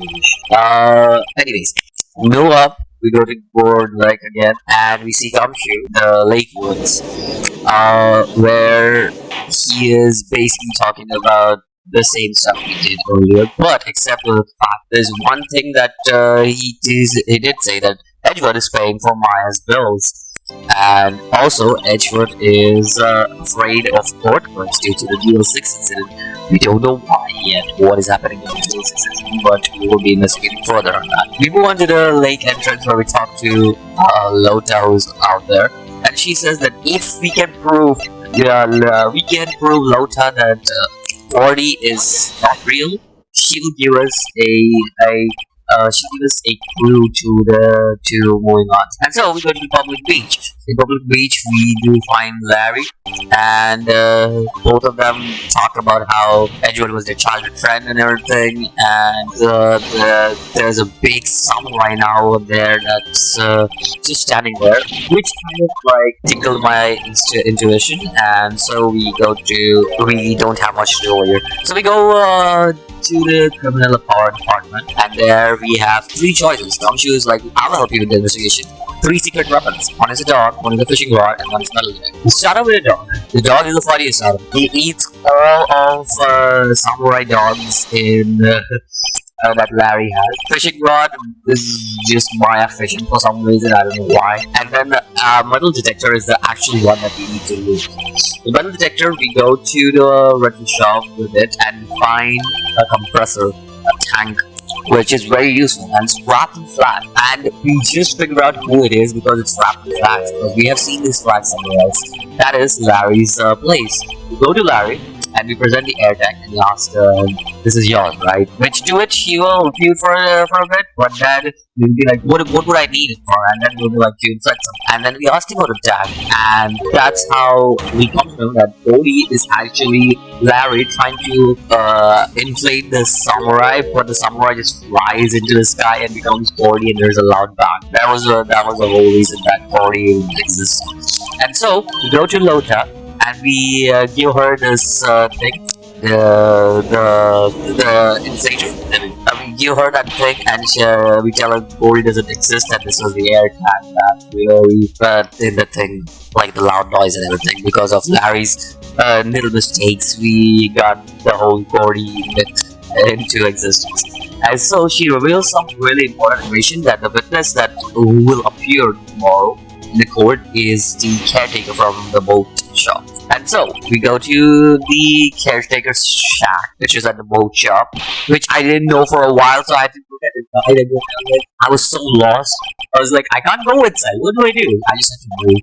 I was kind of stupid there. So yeah. Anyways, we go to caretaker's shack, and the caretaker really does weird stuff. All right. So the caretaker does some really weird stuff, like for example, calling us Keith and Meg for some reason, and telling us that we need to run a pasta restaurant, and it was weird. And then we show him the attorney's badge and tell him that you're for the whole situation, like the whole Edgeworth situation, and you're the witness and stuff. We need some information, and he's like, oh, I don't remember. Okay, and then we just ask him what he saw, and then he says that there were 2 bangs that he heard, and one of them he fell off the boat. One of the men that was on the boat fell from it, and he's like, okay, what? But yeah, he also said that so a man walked past by saying something, but he can't remember anything. That was irrelevant. I just added. We then talked to the parrot, which is named Polly, and there's a reason why I tell the parrot's name. We'll get to that. So the caretaker is forgetful, and he gives the information, all the information to the parrot. And the parrot will say the saves code 122. And the second thing the parrot says, is something really, really out of context. And that is, don't forget DL6, which is kind of crazy. Okay, so moving on, we go back to the department and we ask about the DL6 incident. And Gumshoe is like, why do you need? What would this even do? And then we present to him Polly, who's apparently without evidence buckle for some reason. It's just crazy. But we present Polly to him and he's like, okay, go in. And so we go in and we check on all the DL6 informations and what it was. Case summary, there's victim data, there's a suspect data. Case summary is basically like who died and who were the victims and witnesses and stuff. On the other hand, we had the victim data, who was obviously Gregory Edgeworth, who was Miles Edgeworth, and he was a defense attorney who died that day. And the suspect was Yanni Yogi. And we might be actually closer to everything now that we have this DL6 incident covered up. So we go on to the next day, and we straight away get to the caretaker. One Karma calls up. We raise an objection straight away because we don't know the caretaker's name yet, and the caretaker says that he just has a bad long-term memory. So he should remember what happened 2 days ago, or sorry, that's what he said. Anyways, moving on, to the night murder. The night of the murder is testimony that caretaker gives us, and we decide to cross-examine. So when we cross-examine, then one Karma does like weird objection shit that happens, and the judge this time is really angry at one Karma. He's like, stop it. This is the defense's turn, alright? You got your turn to speak. And then we start pressing the as usual. And on the 6th statement, he claims that he might have seen a man by his window. The Judge Taker, oh my god. The judge wants the caretaker to add the statement. And Karma is very smuggy and stuff, and yeah. And then the caretaker says the man was defendant, which is obviously Miles Edgeworth. And like when we asked him yesterday who were the people, he forgot about it, but today he remembers it. And then the caretaker just yells at us for some reason. And then, well, we try to raise an objection, but Karma raises an objection saying that there is no evidence that we just have here, and it seems the case is over. There is nothing we can do about it. It just turns out that everything is over. And that's when the big boy Larry shows up out of nowhere. What? So we get a recess and we come back with Larry's testimony, and Larry says that he did hear a bang while he was going home, and we basically said he just says that he just heard a single gunshot, and we just present Laura's deposition on the 6th statement where he said like he heard a single gunshot, and both Lota and caretaker both have heard double gunshots, and Larry says that he only heard a single gunshot, and that's when he adds on start of state. He says that he was listening to radio on his phone. And then we just continue to cross-examine Larry with the new statement that he adds. Larry then says that he of course there was a DJ that was saying and stuff, and we just say that we just keep on pressing again, and I just remembered that DJ, wouldn't it be weird if he was listening to music that he could actually like hear the DJ, right, saying and stuff, and we actually ask Larry, what did the DJ say? And Larry says that, oh hey, the DJ said that it's almost Christmas, and that's when he heard the gunshot, and that's when we present Lota's deposition again on that state. The DJ said it's almost Christmas when Larry heard the shot. This means it was still Christmas Eve when he heard it. In other words, that like two different testimonies. Lota and caretaker said that they heard shots after midnight, and Larry says that it was almost Christmas. And Karma is like, oh, Larry is mistaken. And we actually choose Karma is right, actually. Larry is right, and Karma says, where's the proof? And we just say that, we just present him this second lake photo that we got from Lota. I don't think I mentioned it, but Lota gave us a second lake photo for completing the task, like finding Cody and stuff. In that second lake photo, the time is different. There's nothing in there. Like, we can't see anything, but the time is around Christmas, which is 11 or 11:55, I can't remember. But we see that, and we tell that Larry did the thing, and we present the pistol. Now, if you have paid attention to the video, whenever I examine the pistol says that the shots were fired 3 times instead of 2 times. It should be 2 times. There were 2 shots fired, but instead there were three shots fired, which means there's one more shot that is missing somewhere, and that is exactly what it is. Then Karma asks Felix to answer why were the 2 shots in the 25 minutes that happened. And then finally, and that's when Felix finally figured out something, that if there were 3 shots on the whole thing, right, and there are 2 shots in the span of 15 minutes or whatever, right, then there was the one who killed Robert Hagen was somewhere else, and they already killed him, but Edward went to meet him. But instead, Edward and the murderer were actually in the boat, and that's what Phoenix's conclusion came to. And that's like the judge asks us to tell us who's the murderer, and we basically says we don't know, but we can be sure that the caretaker is actually the murderer, and that the murder didn't take place on the lake. And the judge says, like, where did it? And so we are shown a map basically to show us where the whole murder place takes place, and we present the boat shop. Because Larry, if you have paid attention to his testimony, you will realize that Larry actually landed his boat on the near the shack. Yeah, the shack. And so the caretaker's shack is the place where the murder took place.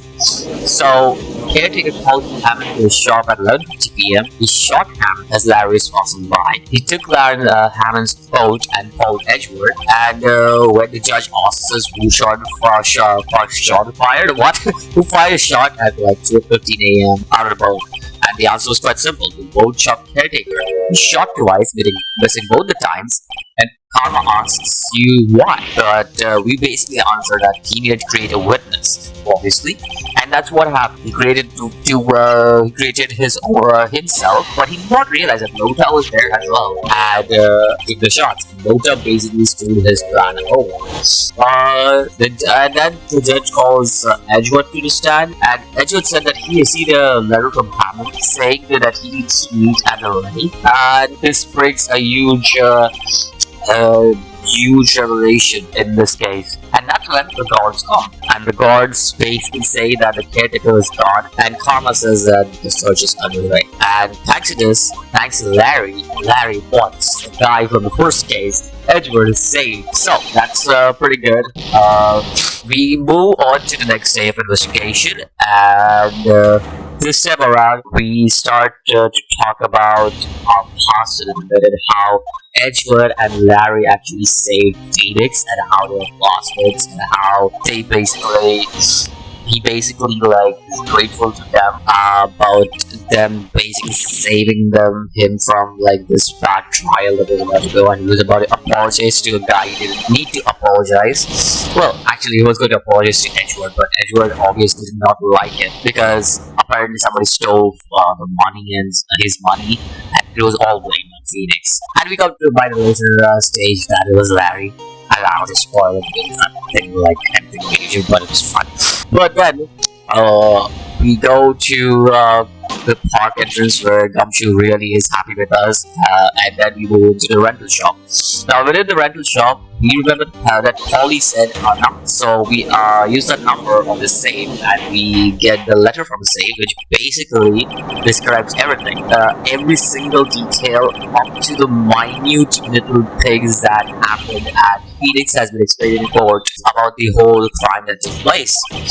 And then we move to detention center, and basically we talk to Edgewood about stuff, and then we just present him the letter. And Edgewood is kind of like shocked to see that who would want to take this whole revenge on him and stuff. And Edgewood says that he has been having night about him killing his father, and most probably Yanni Yogi is the one who's trying to take revenge on him. So we go to Ghostbug's office and we present the letter to him as well.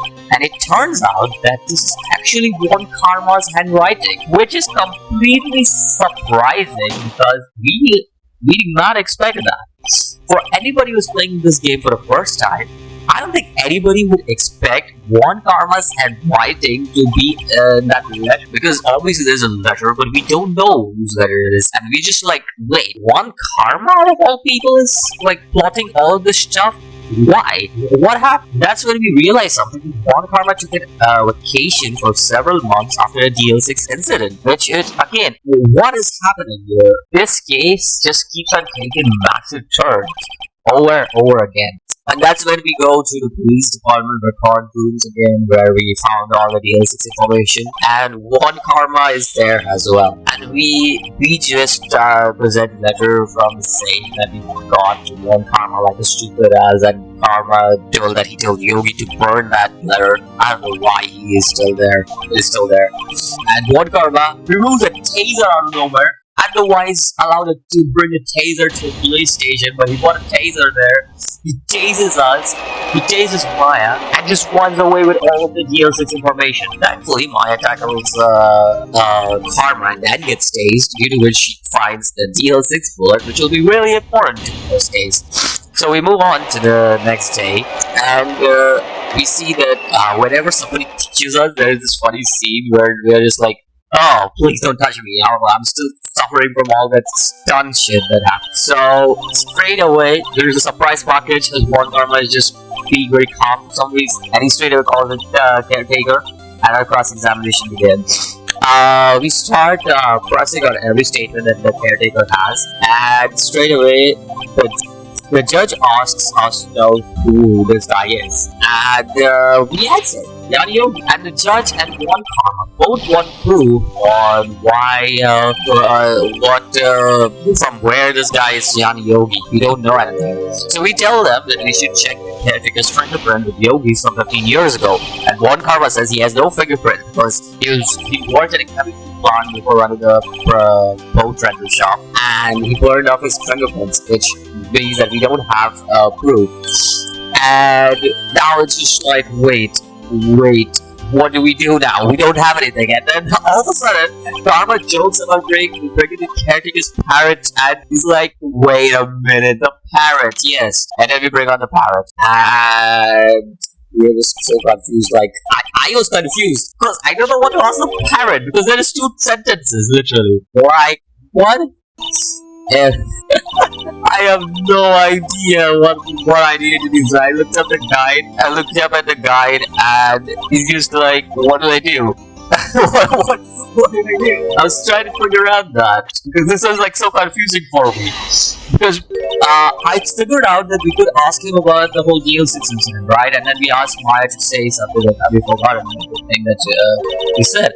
And then Polly doesn't answer to that. Well, that's happened. And then we asked Polly what's her name, and then Polly answers her name. I mean, and then he's like, wait, what does this have to do with those identity and everything? Like, what does this have to do with all this? And then we present the big evidence, the DL6 case file.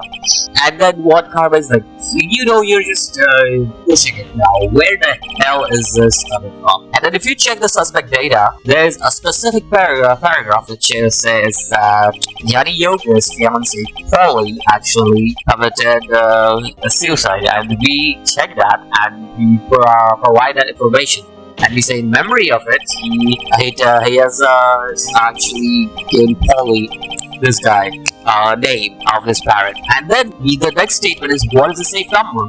And Polly says 1228. And the judge asks, why should we care about this? And then we present the case summary, the date 228.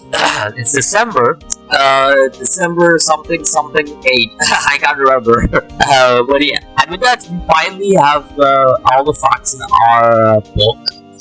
And that's when Yogi actually is like, we should just stop. And he just tells that he took revenge on Edward for by killing Haven, and that is about it. There's nothing else. And Miles Edgeworth is found not guilty. And that's when we realize that what actually happened is actually what was written in the letter. He took the gun and shot Haven. I mean, he called Haven, he shot Haven, took the suit, he met Edgeworth, he faked his own death, went back, and then he threw the body into the water, and that was about it. But there is all of a sudden an objection, and Edgeworth wants to confess a guilt. This case is over yet. So, Edgeworth wants to confess his guilt now about the DL6 incident, where he says that he was part of the reason was that he believes that he killed his father. And that's when we presented the DL6 case file to Edgeworth, where he says that there was a single gunshot and a scream. And what Karma wants to know which file is presented. We chose the victim data, and it clearly says the murder weapon was fired twice, and one Karma objects to that, saying that the second shot may have been nothing to do with this case. And that's when we say yes, this has to do something with the case. And that's when we present the DL6 incident photo, which shows that there is a broken glass with a shot through it. And we just present that, and someone other than Edgeworth by a shot through the window is something we come out with. And one Karma objects to that, reminding that the case file says that there was not a single clue with the elevator, only one bullet fired. But we are really getting into this troublesome situation again, and we are all of a sudden hearing me as a voice out of nowhere, and she's like the second witness, and then we mention about the stolen bullet, and then the judge asks if there was a proceeding for the murderer to take the second bullet. And we say the murderer didn't need to take it. The murderer didn't need it, not need to take it. There's another sentence like that. The murderer didn't need it. And then Pia all of a sudden tells us to think crazy and out of box. Like, she tells us to think about why the bullet wasn't taken, but why he had to take the bullet. And we tell the judge the bullet would have hit the murderer first. Then we realize the murderer would be outside the elevator that got hit by the bullet thrown by Miles before collapse. One Karma denies it has coincidence. Myra then remembers something crazy. Rosebud said that after one Karma dealt a blow to his perfect record, he had to take a several months vacation.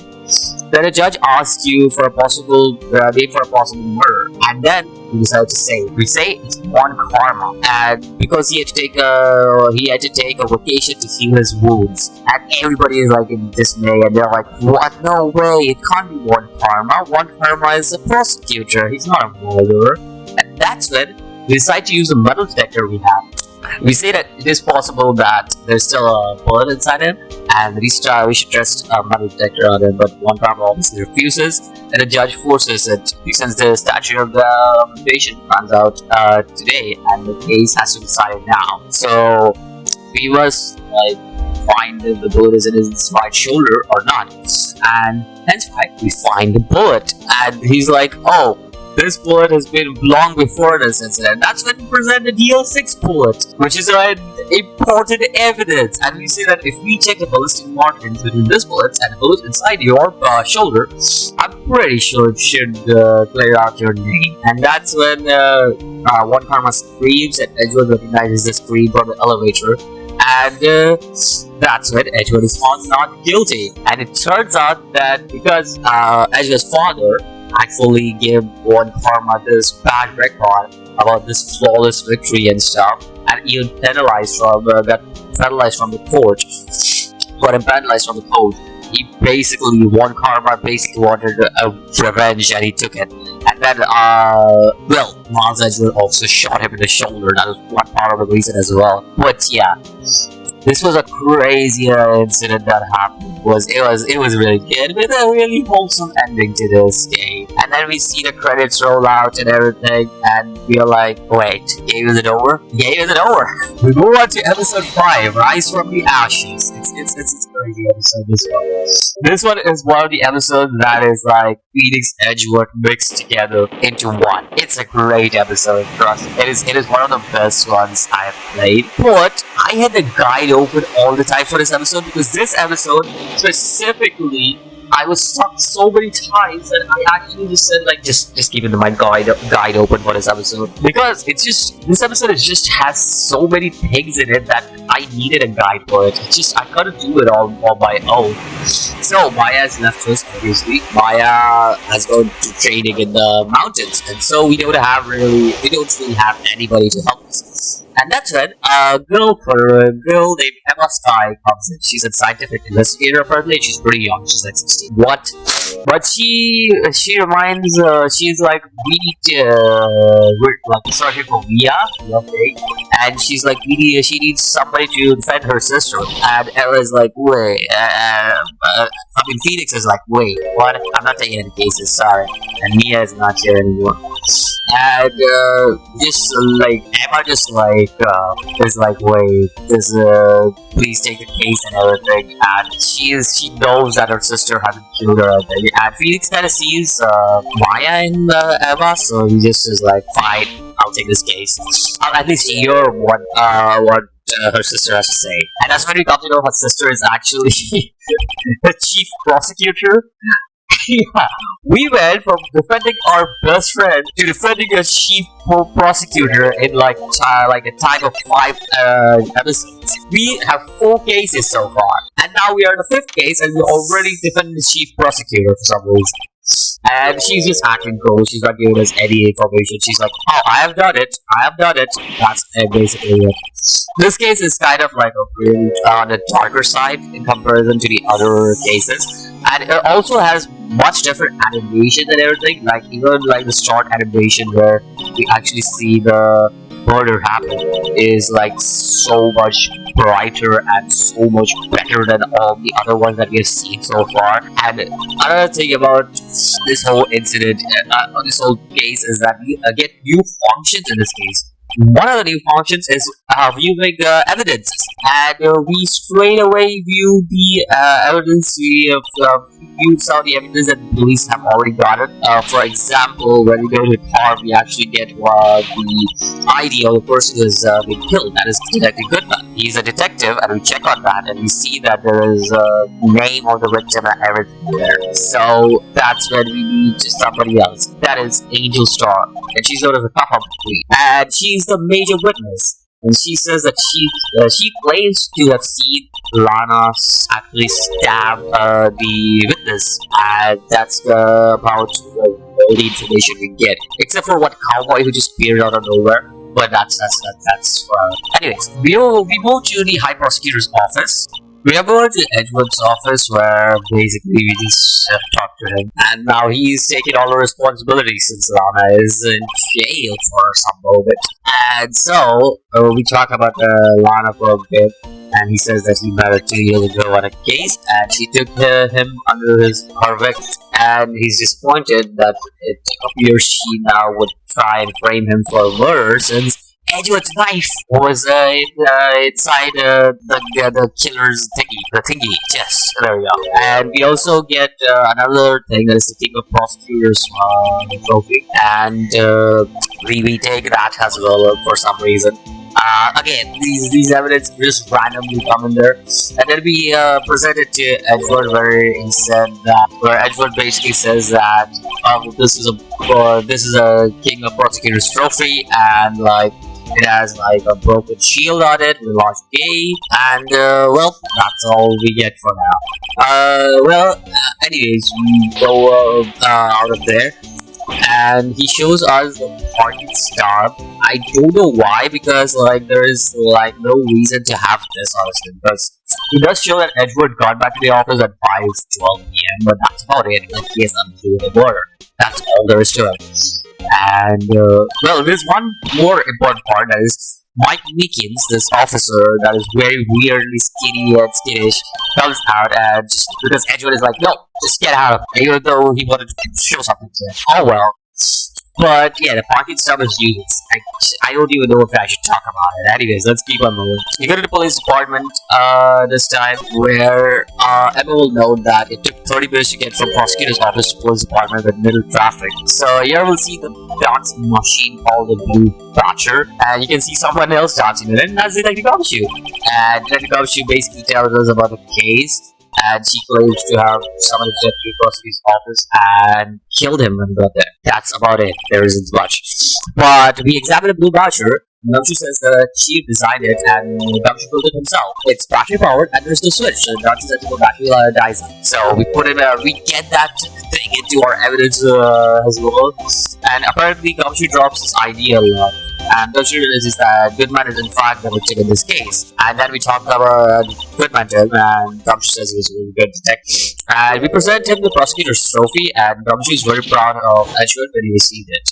And we also present him the Edgewood's knife, and Gumshoe wonders why someone would try to use Edgewood's knife as a weapon and hide it in the body in the car, with the body in the car. And then there was another thing that we get, and that is Gumshoe gives us a letter of introduction for us to get permission to the crime scene that the cowboy dude is guarding. So we move to the underground parking lot again. We go to the parking lot again, and this time we present the letter of introduction. And it will get removed from our court card, so we just go into and ask cowboy dude about Goodman. And he gives us the autopsy report, which we obviously have to all. And Marshall tells us there's something surprising. Goodman and Laura barely knew each other. He tells the only time they interacted with each other was when we worked 2 years ago, and there doesn't seem to be any motive over here. And then we check everything around, and there's a phone over there. So we decide to check the phone on that, and we put a blue button on the phone, which basically has the Seal Samurai ringtone, which sounds familiar, and Marshall comes over and wonders what's going on. And that's when we realize that the phone that was ringing is actually Emma's phone. And then we examine the open trunk that Edgewood had, and there was a note saying 67S202. And this seems like an important note, because Goodman left this note apparently, and we don't know that, but for some reason the game knows it. But yeah, and we just have enough clues, and it seems like it's going to be a tough day tomorrow, and we can start moving on. We start off by Edward calling on Angel Star to the stand, and usually they call it detective, but according to Edward, Angel was a detective about 2 years ago, and she starts to describe about the crime and everything, and adds marketing floor plans to our inventory. And then she starts to give a testimony, and in her testimony she says that she brings lunch boxes to her boyfriends apparently, and then she saw the chief prosecutor actually holding a knife right into Detective Goodman's chest. And we start pressing statements that Angel Star actually puts on. And Angel tells you that the reason she hates the prosecutors is that they fired her. She was bringing a lunchbox to her boyfriend's security guard room, which is about 8 block.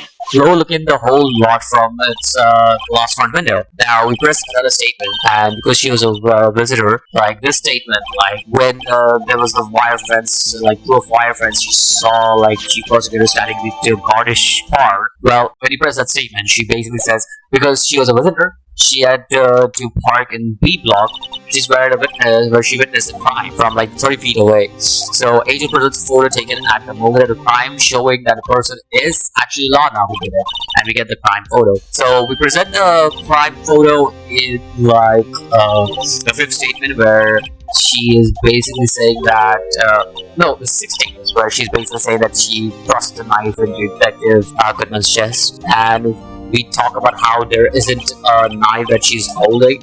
However, Edgewood objects, saying that Lana actually did photo movements after the crime because the blood was always splattered on her. But Edgewood sees no problem with this. And then we get a choice that object or accept, and we have this obviously choose objection. And then we ask Angel, didn't she take the photo moments at the moment of the murder. She takes it lightly, however, admits it was a little wrong. And Angel says that Lana committed the crime in a premeditated way, as you can see in the crime photo. Lana's wearing rubber gloves, surgical gloves. There we go. Why would she be wearing them if she didn't know there was a bloody corpse coming? And Judge remarks that that be added to a testimony. She did. And then we present Edward's knife, which is obviously an important thing to this new state. Because why would she be using Edward's knife if she was actually doing a premeditated murder? That's impossible. And then she says that she had planned it, but she saw forgot a murder weapon or something, and they're like, what? That's impossible. Then after that, the judge asks Angel to ask her get a new testimony, in which she said that for some reason she changed its statement to Lana continuously stabbed Goodman, but the autopsy report says that he was only stabbed once. Weird. But okay, the judge has Lana testify from another statement where she did she says that Lana was wearing a red muffler which looked like blood, but obviously the crime photo that we see, Lana wasn't wearing a muffler. The angel swore she saw something red. The judge has Angel testify to her mistake, and we're making some progress. But at the same time, Edward is stealing our thunder for some reason. Edward is the one protecting Lana all this time for some reason.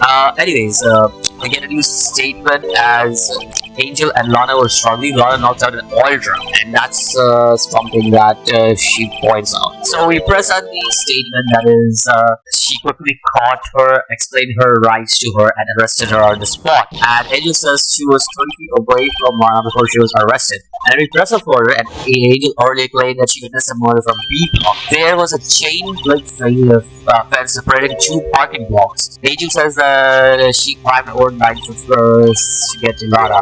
How could she do that in real time? And then we press on Angel's third statement, which is basically when I arrested her, she mentioned the muffler. Angel said Angel heard Lana say the word muffler on her phone, which we asked her further, and Lana attempted to use emergency phone at first, but it was out of order. Cell phone that gets updated, and she adds that testimony to it. She says that she gave up trying to use the phone at the fall, and she just used her cell phone. And we press on the statement. The parking lot floor's plans will appear now, where she will detail what she saw and where. If Angel had witnessed the crime from where she claimed she was, she would have not seen Lana use a phone because the partition of that was in the way. So Angel has to be lying. So we present the parking lot plans on the statement, and Edward wants to know why or what she's lying about. And then we say where she saw it, and if Angel saw Lana use the phone, she might have seen it in a different location. The judge wants to know where, and that's when I was very confused. They show us the map, and then there's oh, where do you think she might be? And I was like, wait, where would she be? So I looked at the guy and it's in the security room. I'm like, oh, that's dumb. Yeah, she should be in the security room. Because she was selling one of the lunch. I did not pay attention to. I thought that was just an irrelevant thing where she was selling with not just one of her boyfriends. And I was just like, wait, that's an important thing? Then Emma doesn't know this is something odd. Why would Angel lie, right? And Edward presents a time for reminding us that Angel took the picture from Block B. The judge wants to know what Angel is lying about and tells Phoenix to do so. Emma recalls what we know so far. Angel says that she saw the crime from the security room, but she lied about seeing from Block B. Phoenix then wonders what would change by that. Then we choose the distance of crime. The security room is also 30 feet away from the crime. But what matters is how long it takes for the suspect to reach. As you know, the crime scene. The door to A block was actually locked. Angel had to take a long way around to B block. It took Angel 5 minutes, and then you raise an objection at that. It took Angel 5 minutes. If it took Angel 5 minutes to reach crime, Lana would have already had a chance to run. And this looks like we were able to take advantage of Angel's slip up. That's when Angel gives a decisive evidence. She presents a boat, and we are like, boat? What is decisive in that? So we are like, wait, there is a problem with this boat actually, because if you look at the crime photo, there are no footprints here. How the hell is this even a decisive evidence when there are no footprints? And then they're like, Lana is like, wait, the olive was like full of water, so like Lana's full of footprints of radish. And just by that, Judge was about to declare the verdict. We didn't know what to say. And Emma says that since Angel is working on the prosecutor's side, she could be right. And Angel actually hears that. And she presents another photo of Clyde. The body itself in the trunk of the water. I mean the car, not the water. Trunk of the water? What is the trunk of the water? But yeah, trunk of the car. And that's when we see that there is something stuck in the muffler of the car. And that's something that is similar. And then everybody's like, wait, muffler? Well, what is the muffler? And that's when you use Lana's phone as an evidence to actually like say that, oh, look at this muffler. She did say muffler while she was on the phone. And then there's a half time. This case is big. We're in the second half, alright? And that's crazy. They get a recess, and after a recess, we actually get to meet Jake Marshall, the cowboy. It's called cowboy since it's easier to call it cowboy. So the judge resumes the case, and we see Edgewood looking very shocked and angry, and he's like so confused. And he's like, wait, who is this guy? So like before, like after meeting Jake Marshall and we find the lobby, we go back to the court obviously, and there is this guy, this massive ass, bulky ass orange dude that appears out of nowhere with like weird ass hair, and his name is David Gaunt. What the hell? A man looks like he does gym all day. Oh my god. So there is apparently another crime that took place in the police department, and that there is also a new evidence apparently that has appeared, and that is the switchblade, which they took from the muffler. So we get the switchblade from the muffler, and there's a testimony from Don that appears, and we cross-examine the testimony, and we find something in this testimony. The knife actually has something to do with this stuff, because they're like, this guy, David Gaunt, I don't know what kind of detective, I guess, but like, he asked if there's any connection we can make between this knife and the case. And we are like, yes, we can. And we present Goodman's note, which basically, upside down, it says, they got a knife and it's SL9. So yeah, so 67S is actually SL9 if you go up sideways or upways. I don't know how to say it, so whatever. So he has a testimony, the knife was evidence in the case, and stolen from the apartment's evidence room. And we press on it, and we'll find out the knife was stolen on the day of murder, and which happens to be the murder weapon from a case long salt. And then we press on another one of God's statement, which is a detective was killed at the police department. And we're like, who killed the detective at the police department?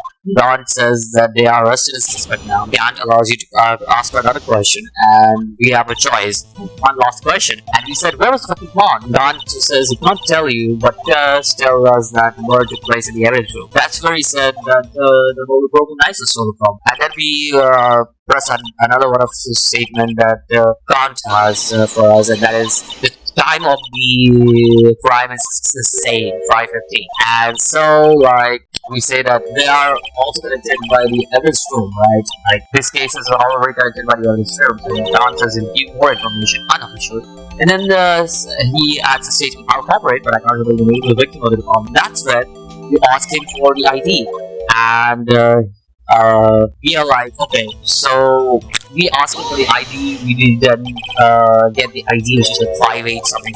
And then we are like, okay, here, ID, Goodman's ID. And he's like, oh, you actually figured it out. And yeah, it was Goodman whose ID was there. And that is basically how this day ends. There isn't much big of a day ending difference, but yeah, that's how it ends. So, day 2 ends with that. And then we start off being really confused because we're just like, wait, what the hell happened? Why is there a bloody place all over the place? I don't know, you're just but yeah, we're just confused by why the two murders taking place at a single time. And then we just go to the prosecutor's underground parking lot because that's where the most thing is. And you get a new system. We get new little testing fluid where basically we can test for blood by spraying little spray all over the place. And that's what we do. We do that, and the amount of blood that was there under the car is sublimely low. It's like really less. If there was a fighting though, then there should be a lot more blood, but it's really, really less. So that happens, and then we talk to Angel again, and we asked about why she like lied and stuff, but like she says like yeah she did lie, but she swears that she saw a lot of Sam Goodman. That's the only thing that is true about her statements. And then after that, it is also noted that Detective Stars were actually Detective Stars when she was actually like fired for the SL9 incident. Before that, she was a cover-up queen, which is basically she made all the criminals confess. So we present her the note that Goodman had, and Agent reveals that Goodman was the head of detective on the SL9 case. And she tells that the switchblade that says SL9 on it was due to transfer the very day Goodman died. She somehow also knew the case wasn't closed. So we present Goodman's ID, and until 2 years ago, like Hazel had one of them. But she doesn't believe that Goodman was also killed at the evidence room. And we then present the crime photo, and that Angel regrets getting flustered and waiting until she got down the crime scene to snap the photo. And she lied about the time it took her to because she had disregarded. And then we talked to her again and asked her about the SL9 incident. And we say that she says the criminal was executed, but they never found decisive evidence. But instead, high ups fabricated their own evidence. So that's what we get. And then she gives us the steak lunch and we leave. We go to the evidence room entrance and we see a whole ass wild west team evidence room entrance, and that's about it. There isn't anything else you can check, but we can examine the door and it says that it's locked, so you can't do it. Then we go to the police department where we try to meet Kamshu, but he's not there either. So we go to detention center. We meet Officer Mickens. He's the one who's suspected of killing the second gunman that we know. So we present the Goodman's ID and we ask a few questions before that. But we present Goodman's ID and it helps jog his memory. And he doesn't remember the man, so he asks for a card. And instead of an ID card, the man put a knife on him. So Mickens was knocked out and woke up at the detention center. That's basically what happened. So that is the only important part from there that is necessary to remember. Then we move to the police department criminal affairs where we meet Chief Gaunt. So he's the one who informed the detectives that have been searching for something but haven't found it. So basically Detective Gaunt or Chief Gaunt, whatever you want to say, he says that Goodman was creating a lost item report or something and he needs that and we get it. And so we get it and then we talk to Gaunt again, and this time he gives us permission to go into security or evidence room. And then we go to the evidence room where we talk to Marshall, but Marshall isn't really ready to talk. And so we give him the steak lunch, which basically Marshall will like cowboy. That's his name. Well, that's where like the cowboy will be like, okay, fine, I'm ready to talk. And he talks. He basically talks, and he says that how a few years ago, like this case was like solved and stuff, but feels like this case still has a lot of things remaining. So we present Goodman's ID to him, and Cowboy basically says Goodman used this ID to open the entrance 1 minute before the stabbing. So why Goodman point the knife at Mickens rather than showing his ID? And that's when Cowboy shows the ID to us, like ID card record to us, and we get a massive. This is a massive clue, by the way. We get that big clue over here. And then we go to the evidence room, finally, where actual evidence is there, and we start like talking to Greg Gumshoe, and he basically tells us about the event that occurred inside here. And he also tells something important that all these safes, they are like fingerprint identification safes, so it's impossible for them to be opened. And then we also talk about the SL9 incident, and he talks about how the transfer was like a couple days ago, but the whole thing, like it was to put the whole thing to rest, but this whole incident happened and then again. And then we present the ID card record, and Gumshoe's shocked because Edgewood's ID card is on this. And then we start examining, and that's when we find our rubber glove, and we get it. Then we find bunch of broken fragments, and we're just like, we're gonna put this unstable jar on, but we don't really know what to do with it, so we just put it on. Like I just random motion go with it, and it works. That is basically it. We use a little testing fluid on it, and we can see that there's some blood on it. Then we start spraying around in the lockers, and we also see that there's a lot of blood on the lockers as well. We go to Edward then, where we present to him this thing. We also think the bellboy, but he's irrelevant. The bellboy from the second episode, but is irrelevant. But we present Edward the ID record, to which he presents us the screwdriver which he wanted for a case. So we also present him Goodman's note, and then there's a new thing that appears where allegation of forgery is a thing that we can't ask about. And we do ask it, and Edward claims that he never touched evidence, but dating branch was under the whole thing around this. So we now find the fingerprint set where we can find out whose fingerprints are where. So we go back to the evidence room and we start cleaning stuff up and finding the fingerprints. And one of the fingerprints that we find are cowboys, and we are quite interested to why the cowboy had the fingerprints. So we go to the next day, and we straight away start all by Meekin's giving us his testament, and we start pressing on all of Meekin's testament. And there's a bunch of things that he says, but the only relevant thing that is that Meekin was assigned to Blue Watcher, and Meekin did an ID card in the evidence room.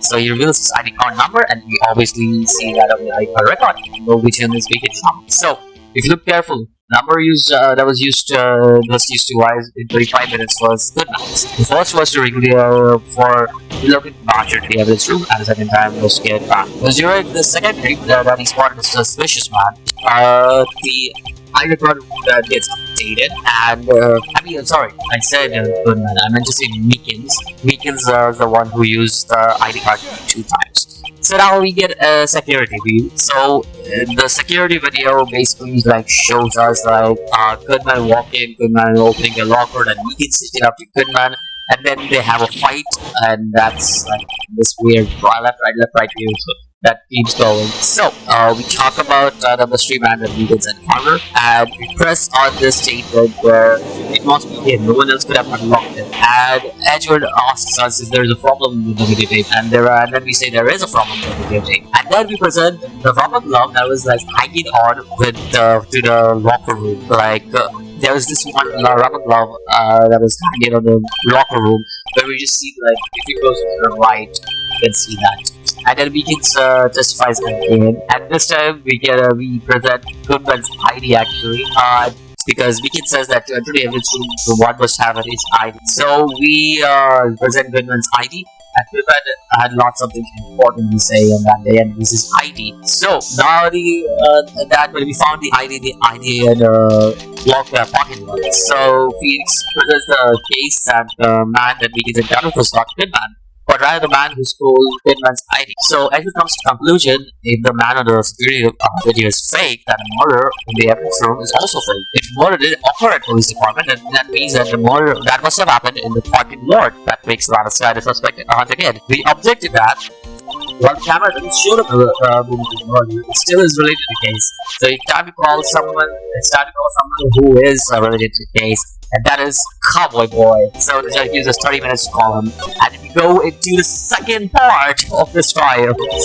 So now, Marshall or Cowboy, how you would call him, he's here. So Marshall is he was in the saloon, and we present Marshall's fingerprints at that statement where he's oh, I'm at the saloon, because obviously he wasn't. And then he's obviously, I have been in the locker room, my fingerprints will be there, so it's not a surprise, yada yada yada. And then he says that the murderer was wearing gloves, and then we present that statement, and we ask him, how does he know that he was wearing gloves? Edward states that they tried to print Gumshoe's locker and determined that the murderer was wearing gloves. Then Marshall refers to the security video. It says if you can't prove he's in there, you get nothing on him. So Marshall identifies testimony. He says, too bad it wasn't me, right partner. And then we press on that. The cameras will go back and forth and it doesn't show the floor. So if someone is familiar with the movement, could have found a way to leave the room without getting caught. Judge wants to know if we have anything. We obviously show the evidence. He showed a piece that is sticking out of the locker. That is Marshall's locker and his locker only. And then he asks for proof. And then we are like, hey, this locker are all fingerprint censored lockers, you know? And then the judge wants us to explain how Marshall got away. Like, where would he be standing? And I'm like, where could Marshall be? Where could Marshall be, I wonder? Gee. And I started like pressing things and because in my headcanon I'm like, oh, he must be talking about when Marshall was 21, but obviously he wasn't. So we put him at the victim spot and he's like, okay, but Edward like says that we should return to the basic and because Marshall says good. But how could he have had, we could have had Goodman's ID, like, how could he have Goodman's, and then Marshall says that this is all circumstantial evidence and we actually don't have any proof. And Edward is like, let's just go back to basics. Instead of finding evidence that Marshall was in disguise, find evidence that came found because he was in disguise. The tape should answer the question pretty easily. So, just when we pause at the moment when Goodman lunges at Goodman specifically, lunges at Megan's, there's blood on his shoulder, lots of it. And then we present that to the court. There was lots of blood on it, so it would have been too obvious that he fought Megan. So he had to hide it, and hiding the spot must have been his own locker. Marshall says, are you happy now? And for 2 years, if he had persisted in the SL9 case, and none of this would have happened, Marshall would have given his confession a long time ago. And then, next testimony, he says that there was no murder for this, and we start pressing on Marshall's statement. And the first statement in this, he says, like, I had to do it that day, I couldn't stand by and let die. So, he wants to keep on going after the SL9 incident, and the reason for that is basically simply, well, the judge asks us for that first, that why does he want to go up to the SL9 incident? There is no reason to go after Joe Dark, who's a serial killer. But we present the SL9 incident case. There is something interesting in that. The name victim list. The name on that victim list is someone named Neil Marshall. We're talking to Jake Marshall, who was his brother. So that is basically one of the reasons why he wanted the case to continue, because he feels like the case is not over yet. And then the judge is about to declare the warning because the only person there is Lana. And then Emma basically stops the judge from it for some reason. Like, what? So after finding out Joe Dark turns that after finding out that she was involved in Joe Dark's killing, which was earlier in the recess time, which I didn't talk about, because Lana basically like revealed that the SL9 incident was not Joe Dark killing, the serial killing, and that Emma was basically involved in some shape of. So she leaves talking to us, and the judge asks us if there's something not right with the handprint, and we say I object. And something might have not been right, something might have not been drawn in the evidence showing floor plans. So we're like, wait, what do you mean by that? So we present the blue batcher, and the blue batcher was transferred in the fight. It would have been impossible to place a handprint on Robinson's locker, because the blue batcher right in front of it. And Emma comes back to tell the solution. Print wasn't during the fight. It must have been put before the fight happened. That's right. There is a blood spill in the evidence room twice. So we present the ID code record, and there is a murder that took place between 4:20 and 4:40 p.m. It's very possible. And then it would have been impossible for Edgewater to claim a cleanup and before Meekins would put aboard the blue batcher up. So the only number remaining is all sevens. And if Goodman lost his ID that day, then he must have walked in with a real murder. So the judge asks anyone to find the number of the ID. However, Edgic says that he doesn't have authority because someone higher ranking is involved in this. And because of that, probably most Edgewood for all his cover-up and for his that's how the prosecutor office operates, because he just basically slanders Edgewood, and well, people are pretty angry at him.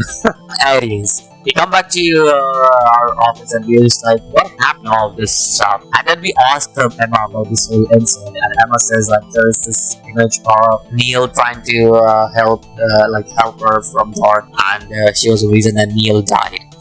And like basically we come to also know that Lana was a detective, and we talked to Lana about it, and Lana was so sad that she was the first to see when she found Neil's body and the unconscious body of Joe Dorgan. So that's something weird. There's something weird about her statements, because the way she talks about it, it just seems like the trial they're being, the trial they're being, is like way too convenient for all this to happen. So we just move on, because we are but keeping that in mind. We move to the police department entrance where we meet Cowboy, and he says that he tells that the evidence room is no longer accessible to targets. Also, he turned himself to the chief prosecutor office. So there isn't anything specific that really Marshall tells us other than everything we already know. So, but we also know that Neil Marshall was so that was the only thing that was major that we came to know, but it wasn't really that major. So we move on to the police department criminal affairs, but it seems that Gumshoe isn't there because the chief detective is actually having everybody in the conference. And then we move to the police office where we see a huge church organ apparently there, and also we find a weird thing. We find something weird about this pig that we get of the whole team, in which there's Kant, Lana, and Neil. And we just like, something is weird about it, but we go back to Kant comes in and he basically just kicks us. We are not allowed there. So we meet Gumshoe, who is like serving coffee in a meeting, and says that Edward is now under fire since the rumors were true, and the rumors were forgeries were true. So we present him the switchblade knife, which like gives us like updated autopsy report on switchblade. And we also get new stuff from it. So that's everything that was necessary from here. And usually high prosecutor's office, where we see that Edward is there, and we present the picture that we had, Kant's team picture that we got, and Edward notices that the trophy, Emma notices, sorry, that the trophy that Neil has and Edward have are two different trophies, and Edward says that there are two different trophies that actually were there. One was the one with the points on the thingy on it, and one was like the broken ass thingy on it, and he explains a whole last Chinese thing, which I did not pay attention to too much because it wasn't related to the story. Anyways, we also find that Edward is actually putting in a letter of resignation, which is useful for us because we go back to the parking lot actually, because we find angel stars over there, and then we find out that everyone liked Nana and wanted to be like her, because she hated Edwin Crooked and watched out for other detectives. She especially felt bad for Jake when his brother was killed, so she felt like she lost her own brother. If it wasn't for her, Jake might have actually gotten over the shock of the murder, but something happened in that incident made her change so cold, which totally is like surprising for how far like somebody like her. But we go to the police department right after that conversation, and we Gumshoe. And Gumshoe is shown the letter of resignation, and we get Gumshoe's ID, which also means we can go to the police chief's department. So we go there, and right after us comes Gumshoe for some reason. Hey Gumshoe, you're normal. Don't scare us like that. So I just randomly like try to go to that safe locker that we saw in the detectives, chief detectives department, and just type in stuff. Like you just type in 777, that was all, and you're like, oh. Cool, that happened. And then we assemble the fragments with the unstable jar and find a fingerprint set. We also get a sort of plot from it, and we basically get a fingerprint set and start getting all these fingerprints. But the fingerprint and strip of cloth is actually of Emma, which kind of surprises. We also find the evidence list, which is like the half of the evidence list which Edward has for some reason. So then we go to the detention center again, and we present we ask Lana about why she's keeping quiet, and we then present Damon Bounce profile to her, and we say that you're doing dirty work for Damon. That's the reason why. And we also present the evidence list to her, which finally she gives in, and she's like, she was ordered to bring the man's body to Edward's car, from Edward's car. And if that is true, then she wasn't the one who killed him, but she was the one who was working under the person who killed him. And we have to find who actually killed him. So, with all that there, we finally have something to go with on the fourth day of the trial, which I believe is the final day of the trial. So, it's the final. I believe this is the final day of the trial, and we begin with Emma's testimony about 2 years ago, where we did Emma's testimony from 2 years ago, and we straight away press at Emma's statement that says, "I'll never forget what I saw in that instant." And then we say that we want to hear more about it, and she says that she drew a picture of it, and then we ask about the picture. And then it seems that she had lost that picture, but she drew a picture of that same one, which gets added. And to which we present the evidence list. People are like, wait, why the evidence list? If you turn around the evidence list, it turns out the pictures over there. And I've been playing this game in straight eyes. So I was like lost. I was like, wait, what do I present here? So I just presented the evidence list, and my god, it was there like this. If you turn it around, there's a picture there. And then we get this, and Emma says something, like he says, "Picture shows exactly what I saw in that place," to which we actually present Neil's autopsy report. And then the judge wants us to find a contradiction. When we examine the picture, we present a knife which is held by the builder, because that wasn't actually a knife that was stabbed, but instead a different type of knife. And yet the picture was shown like the knife is broken. The knife was broken after she was killed. That's what autopsy said, if I remember. The story was told this way: a lot of our facts had to be lied. Emma denies it. Edgewood concludes, if that is true, then there could be another broken knife. When Jean agreed to this, there is another. When asked what the weapon present, Gornstein picture. When we see Gornstein picture, there is actually that is the prosecutor's trophy, and there is a broken knife. When its tip is broken off, Neil must have taken a blade out of the trophy, and for George the Chief's theft, since he wasn't a detective, he didn't have a gun. However, Edward concluded that if that is true, the man Emma saw raising the knife is actually Neil.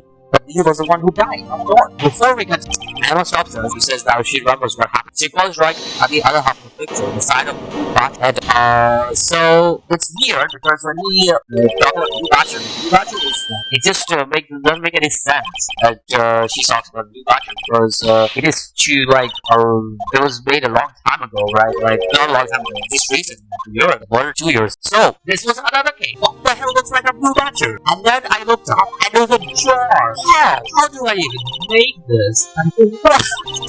Gee, this is impossible. It was so impossible for me that I was not even trying. But hey, it's fine. So, anyways, that was a really, really tough, I would say.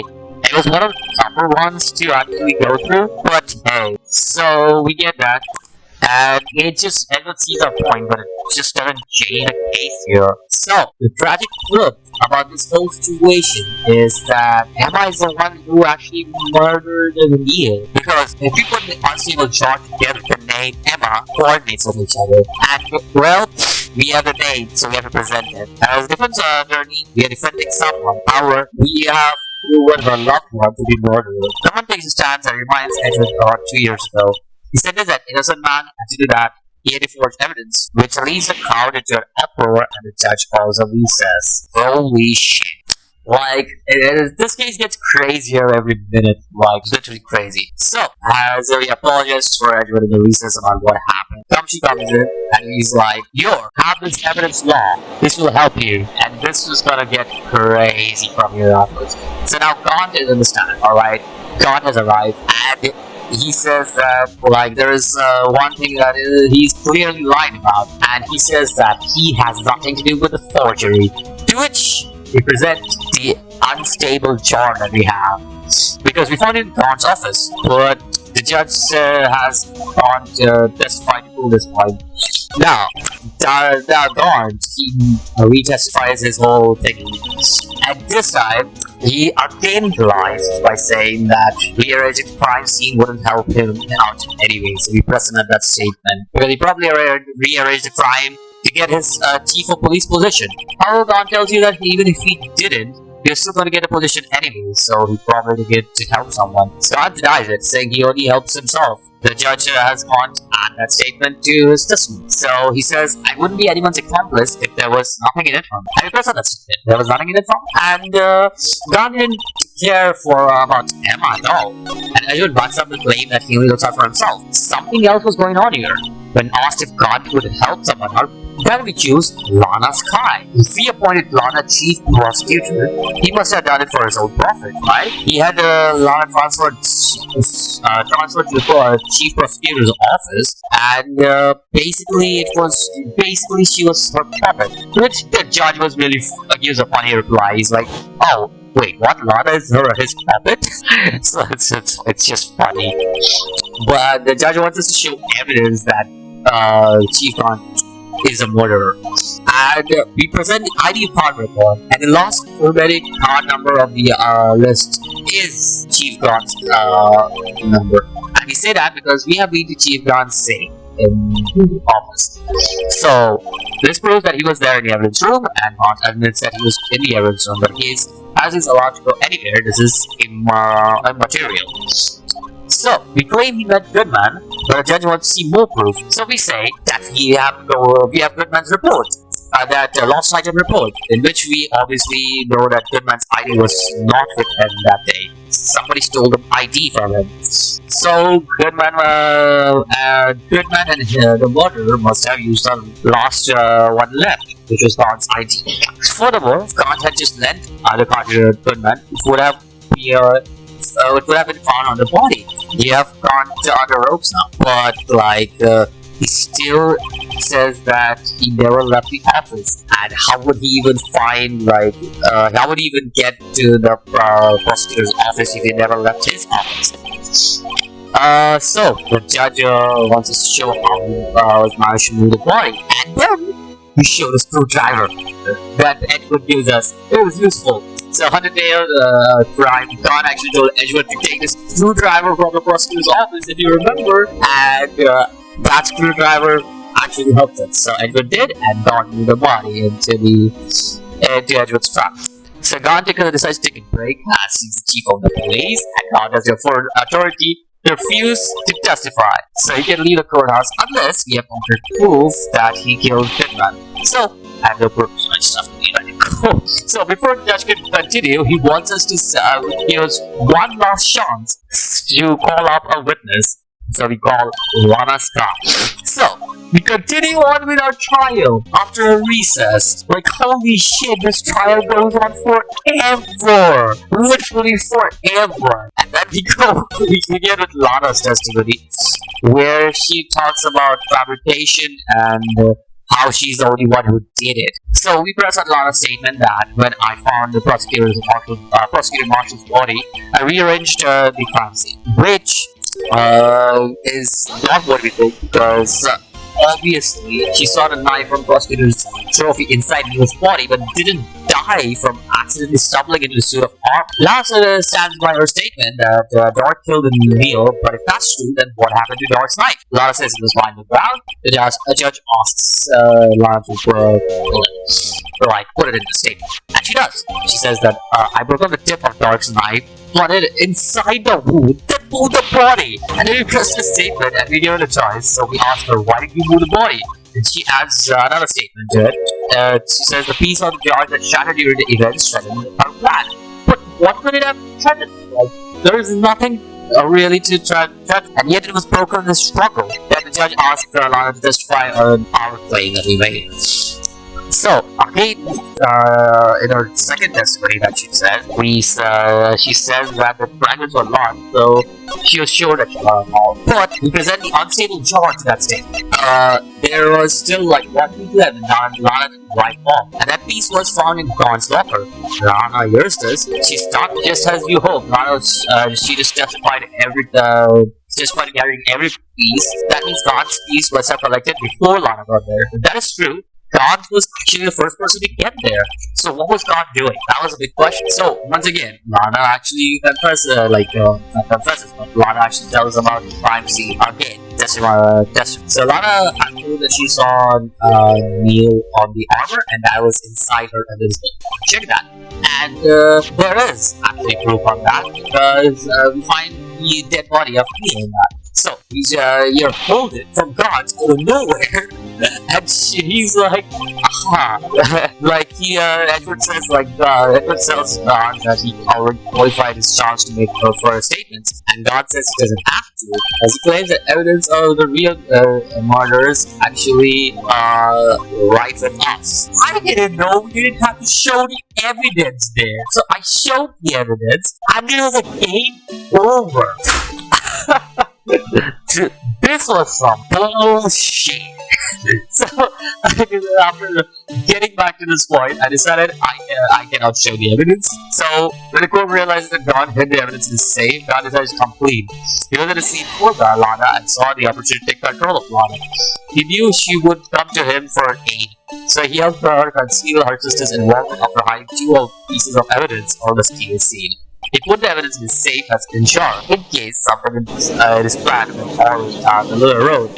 To ensure that he never gets fingered for the crime, he kept the most legible piece of the broken jar, only he added content on Lana wiping off the other pieces. Edward wants to know how they can believe he didn't forge Emma's name on the jar along with everything else. That's why he get the other piece of evidence, piece of plot. But God knows that we have it, and so asks you again to present. So, the evidence. When asked whose fingerprint it belongs to, and we say it's Emma's crime, obviously. Before we regret this, however, we find a contradiction on it, and we should catch it as well, which we did. When we are asked to show what was the contradiction, we present Lana's picture, and it's very weird that there's blood splattered everywhere, but on Neil's chest, even on the spot where the piece of the cloth should have been, there is not blood. My English is weird. What the hell did I just say? But yeah, there is no blood on the cloth for some reason. And the fingerprint proved that Emma showed Neil. The cloth must have been cut off before he was impaled, or could have been poured blood, which is impossible. The cloth was left for Lana. He also did cutting on the strip of cloth and arranging the scene. When God arrived at the scene, he lifted Neil's body and impaled it, then wrote Emma's name on the jar in victim's blood and shattered it. Leaving there, the clues led Lana to believe her sister was responsible, which sent her up to blackmail. And just when it looked it was finally over, he accuses her of providing illegal evidence, which can be used to convict the suspect. So God says that when we concealed the strip of cloth the first time, he asked us to present it. It became illegal evidence. But asked if you admit purposeful concealing evidence, we say we did not. It is true that we refused to present the approach at one point, but it's because we couldn't, not that did it. When asked for the evidence, is it legal to present the evidence? Not that true rules in the evidence book. Number one, the evidence shall be shown without approval of police department. Unregistered evidence must be relevant to the case in trial. And then, obviously, God's evidence, quote, was it wasn't unregistered evidence. When God wanted us to present it to the courtroom, it became relevant. So here it is. God finally gives a play. Not only that, but he also explained he was doing what he was doing in the court. Cowboy never let that SL9 incident go, and he continued to investigate behind his back. He finished recruiting Stark and Deadman, and God also revealed the reason he killed Goodman was Goodman wanted to reopen the SLI case and wanted to bring some evidence to Cowboy. And Lana takes a stand again, and our boy Phoenix explains to Lana that Emma did nothing wrong and God betrayed her trust. She had known that the wrong was to stand silent and she could reveal everything. But from that time, she and God forged evidence up until today. So we couldn't get Lana out of the trouble, but in the end, we did get a happy ending. So, as we know, everything took place in this span of 2 years, and it was great. Like, this whole case was great. That's not even 2 years that happened from the first case where Lana was taking control of from God. And up to this point where Lana was accused of murder, but she didn't actually do anything, it was just a puppet up to this point, and was just trying to protect herself. It was a great little interaction. If you play this case on your own time, I would say I have been skimming through things really quickly.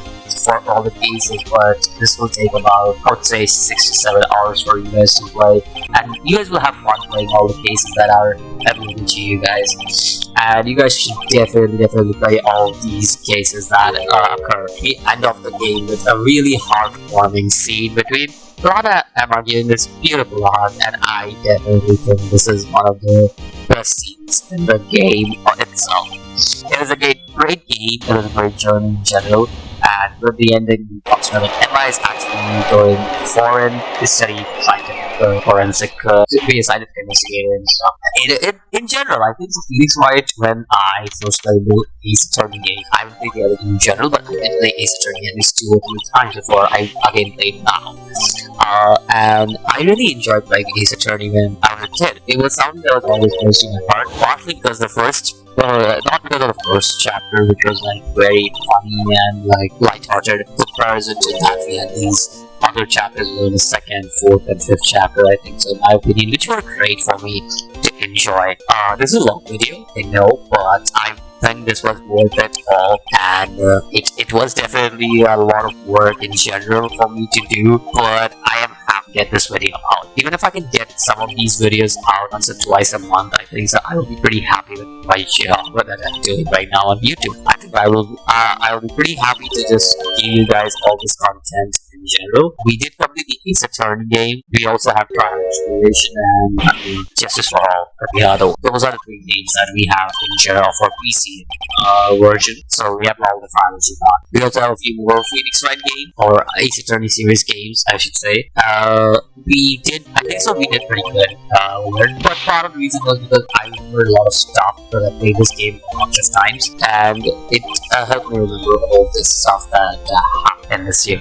Other than that, next game which we play, I think it's Trials and Tribulations. I think so that one I'll be more like confused about what's happening because of that. I will actually record that, but I will record full gameplay of worry, like just like this, but full gameplay of it with like my commentary and everything, where I will like try to like get stuff done. So because I knew what I was doing in this game, I decided to record it like in a very simple manner, but in case I do not know what I'm doing in the game and some blind recording is better. I don't know. You guys tell me what you guys want. I would love to do whatever you guys want. I have to get back to editing now for this video because this video is super long. It's almost 4 hours long, but it was worth it, like I said. Like getting all these 5 episodes out there for you guys to actually enjoy this series. And I hope that I can get more Phoenix Wright series done in time because the next game I'm playing is Murders War, I believe, and I don't know how it will work or what I will do in that series. I haven't played that game because, and it's a small game, it's like a test, like a 3-hour game or something, so it will be like a 2-hour video, 1.5-hour video, I don't know. So yeah, hopefully you guys enjoyed the video. Next time when I see you, I will see most probably Murders Over or Transition. I am not sure. But until next time, peace out.